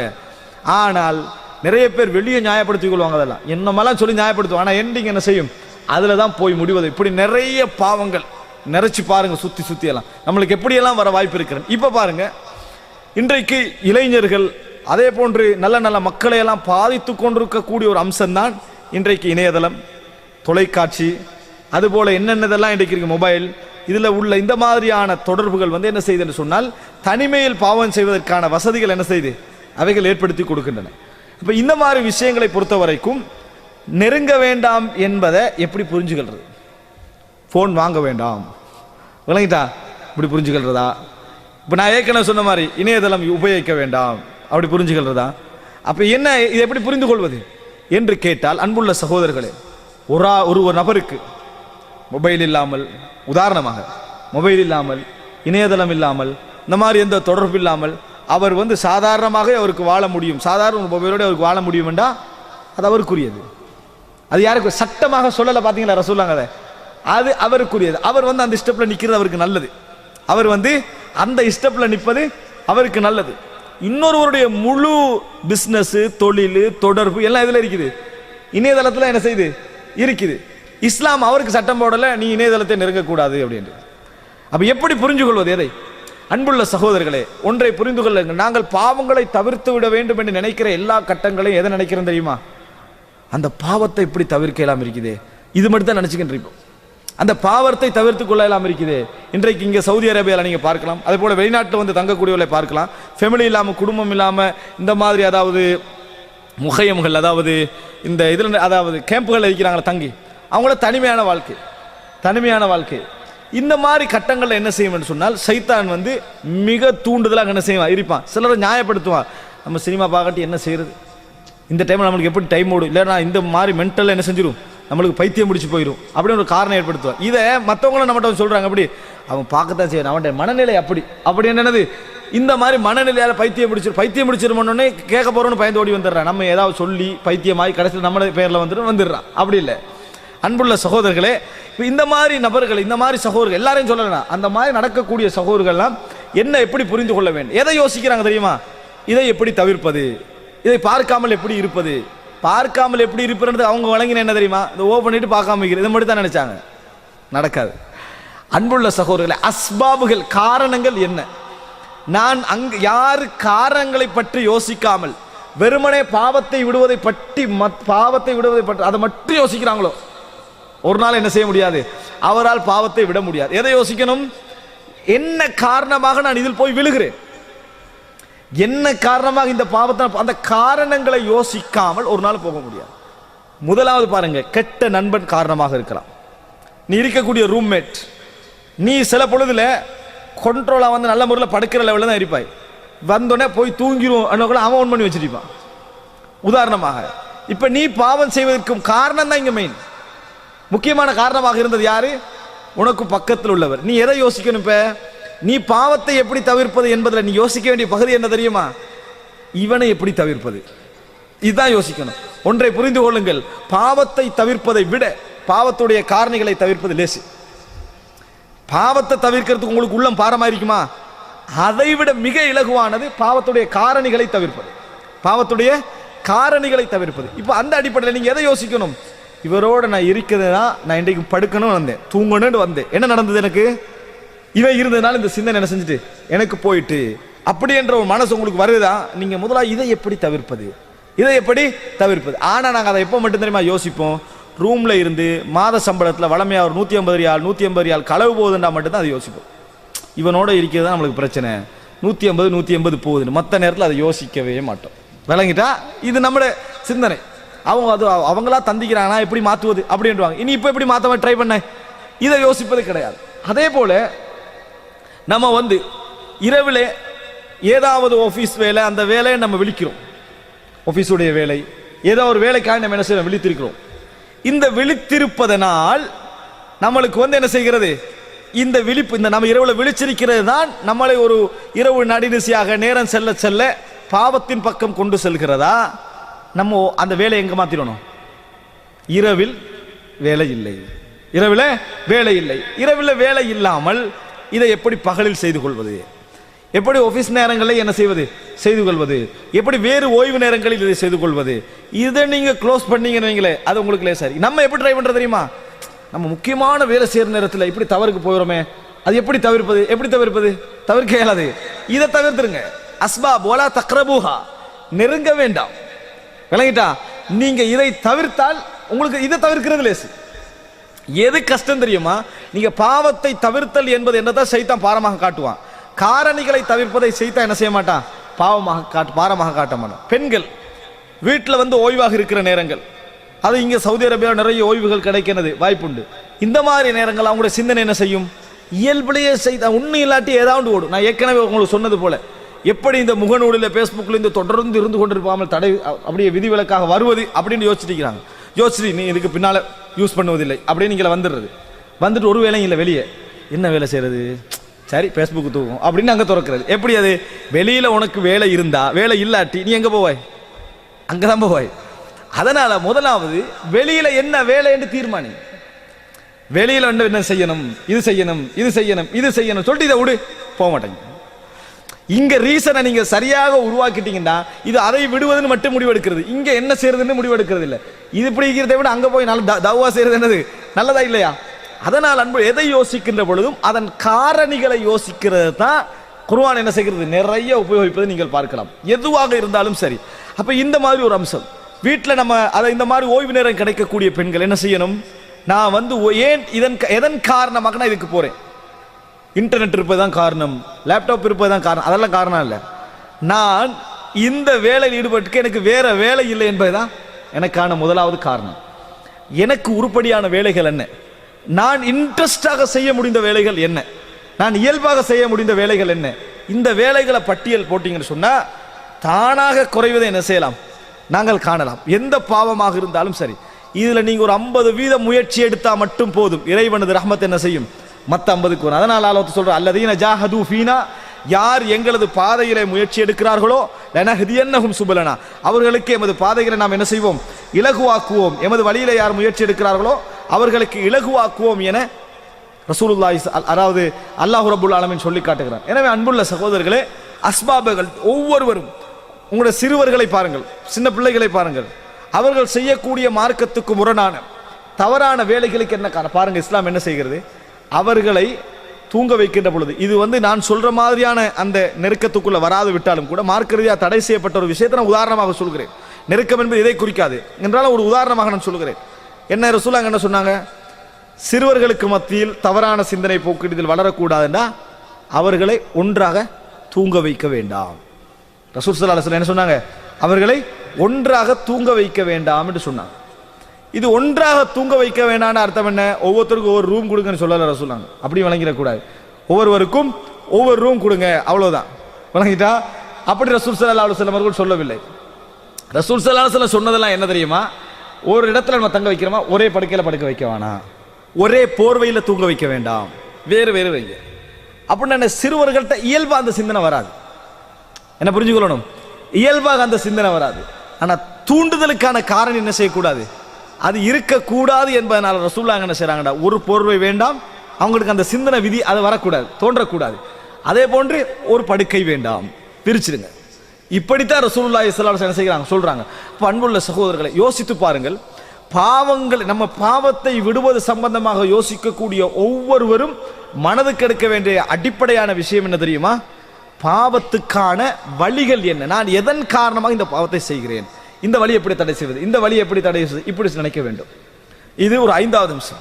6வது அன்புள்ள சகோதரர்களே, எப்பொழுதும் ஒன்றை புரிந்து கொள்ள வேண்டும், பாவம் சம்பந்தமான தொடர் ஈடுபாடு ஒருவருக்கு இருந்து அவர் அதில் மூழ்கிவிட்டால் அவருடைய மனசு அவருக்கு ஒன்று சொல்லிக்கொண்டே இருக்கும், நான் நிர்பந்த சூழலில் இருக்கிறேன், நிர்பந்திக்கப்பட்டிருக்கிறேன், எனது நிலைமை அப்படி, இப்படி சொல்லிக்கொண்டே இருக்கும். அதனால அல்லாஹ் ரப்பல் ஆலமீன் குர்ஆன்ல ஒரு வசனம் சொல்றான், அம்மை யுஜீபுல் முத்தர்ர இதா தஆஹு வ யக்ஷிஃபு ஸூ, நிர்பந்திக்கப்பட்டவனுடைய பிரார்த்தனையை அங்கீகரிக்கிறானே அந்த இறைவன் என்று சொல்லி அல்லாஹ் தஆலா என்ன செய்றான், சொல்லி காட்டுகிறான். எனவே நாங்கள் நினைக்கக்கூட நிர்பந்திக்கப்பட்டது கஷ்டத்தை மட்டும் குறிக்காது. ஒரு மனிதனுடைய உள்ளம் ஷைத்தானோடு போராடி கொண்டே இருக்கிற என்றால் அவன் மிக முக்கியமாக முற்படுத்த வேண்டிய ஒரு மிக முக்கியமான ஒரு அம்சம் என்ன தெரியுமா, துஆ. அல்லாஹ்ட்ட யா அல்லாஹ் என்னை இந்த பாவத்தை விட்டு தூரமாக்கு, இந்த பாவத்தை விட்டு என்னை தூரமாக்கு, என்னை தூய்மையாக்கு, அப்படி என்ற துஆ கேட்க வேண்டும். இறைவனிடத்துல நிறைய இந்த துஆக்களை நாம் என்ன செய்யணும், கேட்கணும். பாவத்தை விட்டு தூரமாக்கு என்பது நீங்கள் துஆ கேட்பது மிக பிரதானமான அம்சம். முயற்சியோடு மாற்றத்தை நோக்கிய எதிர்வோடு நீங்கள் இந்த மாதிரி அதாவது இறைவனிடத்தில் பிரார்த்தித்தல் என்பது மிக முக்கியமான ஒரு அம்சம். அதே போன்று சகோதரர்கள் நாம் புரிந்து கொள்ள வேண்டிய விஷயம் நான் சுருக்கமாக சொல்லிக் கொண்டு போகிறேன். மிக முக்கியமான இன்னொரு அம்சங்கள் ஒன்றுதான் பாவங்களுக்கான வலா தக்ரபுஹா, நெருங்க வேண்டாம் என்ற பகுதியில் அடங்கக்கூடிய இன்னொரு மிக முக்கியமான ஒரு அம்சம் என்னென்னா, நான் அதில் ஆரம்பத்திலே சொல்லியிருக்க வேண்டும். என்ன அம்சம் சொன்னால், இந்த மாதிரி ஹலாலான வழிகள் நம்மளை ஹராமான ஒரு வழிக்கு கொண்டு போய் சேர்த்து விடுகிறதா நம்ம தவிர்த்து கொள்ளணும் ஒன்று. அதில் உள்ள ஒரு விஷயம்தான் நெருங்க வேண்டாம் சிந்தனை நெருங்காமல் இருப்பதற்கான ஒரு வழிகளில் ஒன்றுதான் முடிவுகளை யோசிப்பது. இந்த பாவத்துடைய முடிவு ரிசல்ட் என்ன? ரசூல் ஸல்லல்லாஹு அலைஹி வஸல்லம் ஹதீஸை வைத்து நிறைய அறிஞர்கள் சொல்லக்கூடிய ஒரு விளக்கம் பாருங்கள். சுப்ஹானல்லாஹ். ரசூல் ஸல்லல்லாஹு அலைஹி வஸல்லம் ஒரு இளைஞர் வருகிறார். வந்து அல்லாஹ்வின் தூதரே, நான் என்னது இதன் லி பிஸ்ஸினா, எனக்கு விபச்சாரத்துக்கு அனுமதி தாருங்கள் அப்படின்னு கேட்டான். சஹாபாக்கள் வந்து கோவப்பட்டுட்டாங்க. அவரை வந்து கண்டிக்கிற அளவுக்கு போறாங்க. ரசூல் என்ன சொன்னாங்க? விடுங்கட்டாங்க. இங்க ரசூல் ஸல்லல்லாஹு அலைஹி வஸல்லம் அவர் ஜினாவை நெருங்காமல் இருக்க செய்த வேலை என்ன? சிந்தனை ரீதியான ஒரு விஷயத்தை செஞ்சாங்க. ரசூலுல்லாஹ் செஞ்சாங்க. ஒன்று ஹலாலான ரூட்டுகள் ஹராமுக்கு போய் அடைவதை தவிர்த்தல். இன்னொன்று என்ன என்றால் அவருக்கு ரசூல் ஸல்லல்லாஹு நெருங்காமல் இருப்பதற்கு சிந்தனை ரீதியான ஒரு வழிகாட்டல். என்ன? முடிவை பற்றிய வழிகாட்டல். முடிவை பற்றிய வழிகாட்டல். ரசூல் ஸல்லல்லாஹு அலைஹி வஸல்லம் சொல்றாங்க, அத்துஹிப்புஹு லி உம்மிக், உங்களது தாய்க்கு நீங்கள் இந்த விபச்சாரத்தை விரும்புகிறீர்களா அப்படின்னு கேட்கிறார். லா வலல் நாசு யுஹிப்புனஹும் லி உம்மஹாத்திஹிம், மக்களும் கூட இதை என்ன செய்ய மாட்டார்கள். அது லா இல்லை என்றார். ரசூலுல்லாஹ் சொல்றாங்க, வலன் நாசு யுஹிப்புனஹு லி உம்மஹாத்திஹிம், நீ எப்படி விரும்பவில்லையோ அதுபோல மக்களும் என்ன செய்யல, தங்கள் தாய்க்கு அந்த மாதிரி விபச்சாரம் நடப்பதை விரும்பவில்லை. ரசூலுல்லாஹ் கேட்கிற கேள்வி ஒரு இன்னும் சொல்ல போனால் அந்த நபருடைய விளக்கத்துக்காக ரசூலுல்லாஹ் அப்படி கேட்கிறாங்க. இல்லைன்னா நபி அவர்கள் இதை மாதிரி ஒரு கேள்வியை ஆரம்பிக்கவே மாட்டாங்க. இந்த மாதிரி வார்த்தை பிரயோகத்தை ரசூலுல்லாஹ் பேசவே மாட்டாங்க. அத்துஹிப்புஹு லி உக்திக், உன சகோதரிக்கு நீ விரும்புகிறியா இந்த மாதிரி ஒரு செயல் நடப்பதை? என்ன சொல்றாரு அவரு? லா. ரசூலுல்லாஹ் என்ன சொன்னாங்க? வலன்னாசு யுஹிப்புனஹு லி அகவாத்திஹிம், மக்களும் என்ன செய்ய மாட்டாங்க, தங்கள் சகோதரிக்கு விரும்ப மாட்டாங்க. ஒரு கேள்வியோட முடிக்கல ரசூலுல்லாஹ். பாருங்க, நம்ம சின்ன இந்த பிலோசபி அடிப்படையில் யோசிச்சா என்னது, ஒன்று போகுது 9க்கு, ஒன்று என்னது 9க்கு போகுது. ரசூலுல்லாஹ் தக்ரீர் பண்றாங்க மனசுல. மூன்றாவது கேட்கிறாங்க, அத்துஹிப்பு லி அம்மத்திக், உங்களது பெரியம்மாவுக்கு விரும்புறீங்களா அப்படின்னு கேட்டாங்க. லா என்றார். வலன்னாசு யுஹிப்புனஹு லி அம்மாத்திஹிம், மக்கள் என்ன செய்ய மாட்டாங்க, அப்படி விரும்ப மாட்டாங்க. ரசூலுல்லாஹ் சொல்றாங்க, அத்துஹிப்புஹு லி ஹாலத்திக், உங்களது சாட்சிக்கு நீங்க விரும்புறீங்களா? இல்லை என்றாங்க. லா வலன்னாசு யுஹிப்புனஹு லி ஹாலாத்திஹிம். ரசூலுல்லாஹ் அப்படி சொல்லிக்கண்டே போறாங்க. சொல்லி முடிச்சாச்சு. சொன்ன பின்னால் அவர்கிட்ட எதுவுமே ரசூலுல்லாஹ் கேட்கல. கேட்காம இதயத்தில் கை வைத்தார்கள் ரசூலுல்லாஹ். அவருடைய இதயத்தில் கை வைத்து அல்லாஹும்ம தஹ்ஹிர் கல்பஹு வஹஸ்ஸின் ஃபர்ஜஹு வக்ஃபிர் தம்பஹு. ரசூல் ஸல்லல்லாஹு அலைஹி வஸல்லம் என்ன சொன்னாங்க? அல்லாஹும்ம தஹ்ஹிர் கல்பஹு, யா அல்லாஹ் இவரது இதயத்தை சுத்தப்படுத்துவாயாக, இவரது இதயத்தை சுத்தப்படுத்துவாயாக. வஹஸ்ஸின் ஃபர்ஜஹு, அவரது கற்பை பாதுகாப்பாயாக. வக்ஃபிர் தம்பஹு, அவரது பாவங்களை மன்னித்தருள்வாயாக என்று ரசூலுல்லாஹி ஸல்லல்லாஹு அலைஹி வஸல்லம் அவர்கள் துஆ கேட்டார்கள். இதில் இந்த ஹதீஸை வைத்து நிறைய அறிஞர்கள் சொன்ன ஒரு அருமையான ஒரு விளக்கம் என்ன தெரியுமா? யாரு இந்த விபச்சாரத்தை, இந்த மானக்கேடான விஷயத்தில் ஈடுபடுகிறாரோ அவர் இதனது அசரை தன் குடும்பத்தில் எங்கே ஒரு ரிசல்ட்ல காணுவார். இதை வச்சு என்ன சொல்றாங்கடா, யாரு இந்த மாதிரி விபச்சாரம் என்ற தவறில் ஈடுபடுகிறாரோ அல்லது அதுக்கு நெருங்குற தவறுகளில் ஈடுபடுகிறாரோ அதனுடைய விளைவை தனது குடும்பத்தில் ஒரு இடத்துல என்ன செய்வார், அவர் காணுவார். எப்படி நீ இந்த மாதிரி ஒரு தவறில் ஈடுபட்டாயோ, ஒன்றில் தனது மகனுடைய வழிகேட்டில் அதை காணலாம், ஒன்றில் அல்லாஹ் காப்பாற்றவேன்னு தனது தாயுடைய வழிகேட்டில் அதை என்ன செய்யலாம், காணலாம். அல்லது அது இவருடைய தண்டனை என்ற அர்த்தம் அல்ல, அல்லாஹ் தஆலா அவர்கள்ட்ட இந்த ஒரு இயல்பை வெளிப்படுத்தி விடலாம். அவர்கள்ட்ட ஏற்கனவே இருந்து அல்லாஹ் மறைச்சு வச்ச ஒரு இயல்பை என்ன செய்யலாம், வெளிப்படுத்தி நீ எப்படி தவறு செஞ்ச அதை உனக்கு கொண்டு வந்து சேர்க்கறதுக்கு, நீ அதை பட்டு வேதனைப்படுற அளவுக்கு, என் மகளுக்கு இப்படி நடந்துட்டு, என் சகோதரிக்கு இப்படி நடந்துட்டு, என் தாய்க்கு இப்படி நடந்து விட்டது, என் சொந்தங்களுக்கு இப்படி நடந்துட்டேன், நீ அந்த வேதனை உணர்ற அளவுக்கு அல்லாஹ் என்ன செய்வான், உனக்கு செய்வான் என்பதும் இந்த ஹதீஸ்ல என்ன செய்கிறது, அடங்கி இருக்கிறது என்று சொல்கிறார்கள். அப்படி என்றால் நம்ம ரசூலுல்லாஹ் இந்த இதில் சொல்லப்படுற இந்த செய்தி நம்ம மனதில் பதிஞ்சா நம்ம சிந்தனை ரீதியாகவே பின்னாகுமா இல்லையா? சிந்தனை ரீதியாகவே மனிதனுக்கு என்ன செய்யும், ஒரு நிலைமை ஏற்படும். எனவே அன்புள்ள சகோதரர்களே, வலா நெருங்க வேண்டாம் என்று சொல்லக்கூடிய எல்லா விஷயங்களும் இஸ்லாம் அஸ்பாபுகளை, காரணிகளை கவனிக்கிறது என்பதற்கான பெரிய ஆதாரம். கடைசியாகவும் இறுதியாகவும் ரசூல் ஸல்லல்லாஹு அலைஹி வஸல்லம் சொன்னார்கள், 3 பேர் நாளை மறுமையில் லா யன்துருல்லாஹு இலைஹிம், அல்லாஹ் அவர்களை பார்க்கவும் மாட்டான், வலா யுஸக்கீஹிம், அவர்களை தூய்மைப்படுத்தவும் மாட்டான், அதே நேரத்தில் அல்லாஹ் வலஹும் அதாபுன் அலீம், அவர்களுக்கு கடுமையான வேதனையும் உண்டு. அப்படி என்று ரசூல் ஸல்லல்லாஹு 3 பேரை சொல்கிறார்கள்.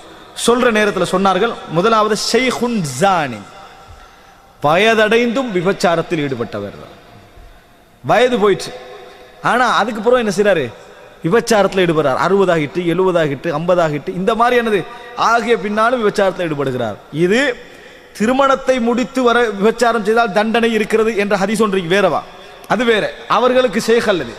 இது எதை குறிக்குது? வயது அடைஞ்ச பின்னால பேச்சார். இப்ப இஸ்லாம் இங்க எதை கவனிக்குது? அஸ்பாப், காரணிகளை. ஒரு இளைஞனை இப்போ திருமணம் முடிக்காமல் விபச்சாரம் செஞ்சவனுக்கு தண்டனை என்ன? 100 கசேடி. திருமணம் முடிச்சுட்டு செஞ்ச விபச்சாரத்தில் ஈடுபட்டவருக்கு கத்தல், கொலை. அதே நேரத்தில் விபச்சாரத்தை வயது போன காலத்தில் செய்யறவருக்கு என்ன? மிகப்பெரிய தண்டனை. உலக தண்டனை வேற, மறுமையில் இறைவன் என்ன செய்ய மாட்டான்? அவர்களை பார்க்கவும் மாட்டான், கருணை செலுத்தவும் மாட்டான், அவர்களுக்கு கடும் வேதனையும் கொடுப்பான். காரணம், நீ இப்பொழுது உலக வாழ்க்கையெல்லாம் இழந்து இறைவன் பக்கம் உணரக்கூடிய ஒரு வயதில் இருந்து கொண்டிருக்கிறாய். ரசூலுல்லாஹ் சொன்னாங்க, 70 வயதை யார் அடைந்து விடுகிறாரோ அவருக்கு அல்லாஹ் தஆலா எந்த ரீசனும் சொல்லுகின்ற அந்த அருகதை இல்லாமாக்கி விடுவான். ரீசன் இறைவன் ஏற்றுக்கொள்வான். அல்லாஹ் ரப்புல் ஆலமீனை போன்று உதிர் விருப்பமான எவரும் கிடையாது. காரணம் சொல்வது விருப்பமான எதுவுமே அல்லாஹ் ரப்புல் ஆலமீனை போன்று யாரும் கிடையாது. நாங்கள் ரசூலுல்லாஹ் ஏன் யார்கிட்ட போய் நீங்க காரணம் சொல்றீங்களோ அவனுக்கு நீங்க கொஞ்சம் பணிவுண்டு அர்த்தம். அப்படியா இல்லையா? நான் இதன் காரணமாக தான் இப்படி வரலன்னா நீங்க அவனை என்ன செய்றீங்க? உயர்த்துறீங்கன்னு அர்த்தம். அல்லாஹ்வுக்கு காரணம் சொல்றது மிகவும் விருப்பம். ஆனா அல்லாஹ் தஆலா யாருக்கு விட மாட்டான்? இந்த 70 வயது அடைஞ்சு போட்டு காரணம் சொல்றானே அவருக்கு விட மாட்டான்னு சொன்ன செய்தியை நம்ம என்ன செய்கிறோம்? பார்க்கிறோம். அப்படி என்றால் அன்புள்ள சகோதரர்களே, நாம் எப்பொழுதுமே எமது குடும்ப ரீதியாகவும் எமது வாழ்க்கையிலும் எல்லா விஷயங்களிலும் இந்த மாதிரி விஷயங்களை நம்ம காணுகிற நேரத்தில் தவிர்ப்பதற்கான வழிகளை, இதை எப்படி தவிர்ப்பது என்பதில் காரணிகளை தான் என்ன செய்யணும்? நம்ம யோசிக்க வேண்டும். அந்த காரணிகளை தவிர்க்க பழகினோம் என்றால் பாவங்களை தவிர்க்கின்ற வழிகளை இறைவன் என்ன செய்வான்? எங்களுக்கு இலகுபடுத்துவான். இறுதியாக அன்புள்ள சகோதரர்களை, எப்பொழுதும் நம்மளுக்கு இஹ்லாஸ் இருக்க வேண்டும். அல்லாஹ் ரப்புல் ஆலமீன் சொல்லுகிறான், யூசுப் அலைஹிஸ்ஸலாத்தை அவரை சூழ வந்த தவறை விட்டு நாங்கள் காப்பாற்றுவதற்கு காரணமே என்ன தெரியுமா? என்ன காரணம்? அதாவது கதாலிக லியஸ்ரிஃப அன்ஹு ஸூஅ வல் ஃபஹ்ஷா வ இன்னஹு மின் இபாதினல் முக்லஸீன். அவரை விட்டும் மானக்கேடான விஷயங்களை விட்டும் திசை திருப்புவதற்காக நாம் என்ன செய்தோம்? இந்த மாதிரி அவரை காப்பாற்றினோம், சிறையிலே அடைத்தோம். அவர் எமது இஹ்லாஸ் உள்ள அடியார்களில் ஒருவராக இருந்தார்.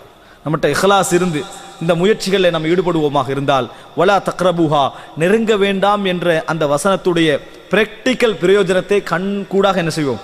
நாங்கள் காணுவோம். அதனை உணர்ந்து எமது வாழ்க்கையில் பாவங்களை தவிர்த்து வாழக்கூடிய மக்களாக அல்லாஹ் ரப்புல் ஆலமீன் எம்மையும் எமது குடும்பங்களையும் ஆக்கியருள் புரிவானாக என்று கேட்டு முடித்துக் கொள்கிறேன். ஹாதா மா இந்தி வல் இல்மு இந்தல்லாஹ் வ அகூலு கௌலி ஹாதா வ அஸ்தக்ஃபிருல்லாஹ் லி வ லக்கும். வஸ்ஸலாமு அலைக்கும் வ ரஹ்மத்துல்லாஹி வ பரகாத்துஹு.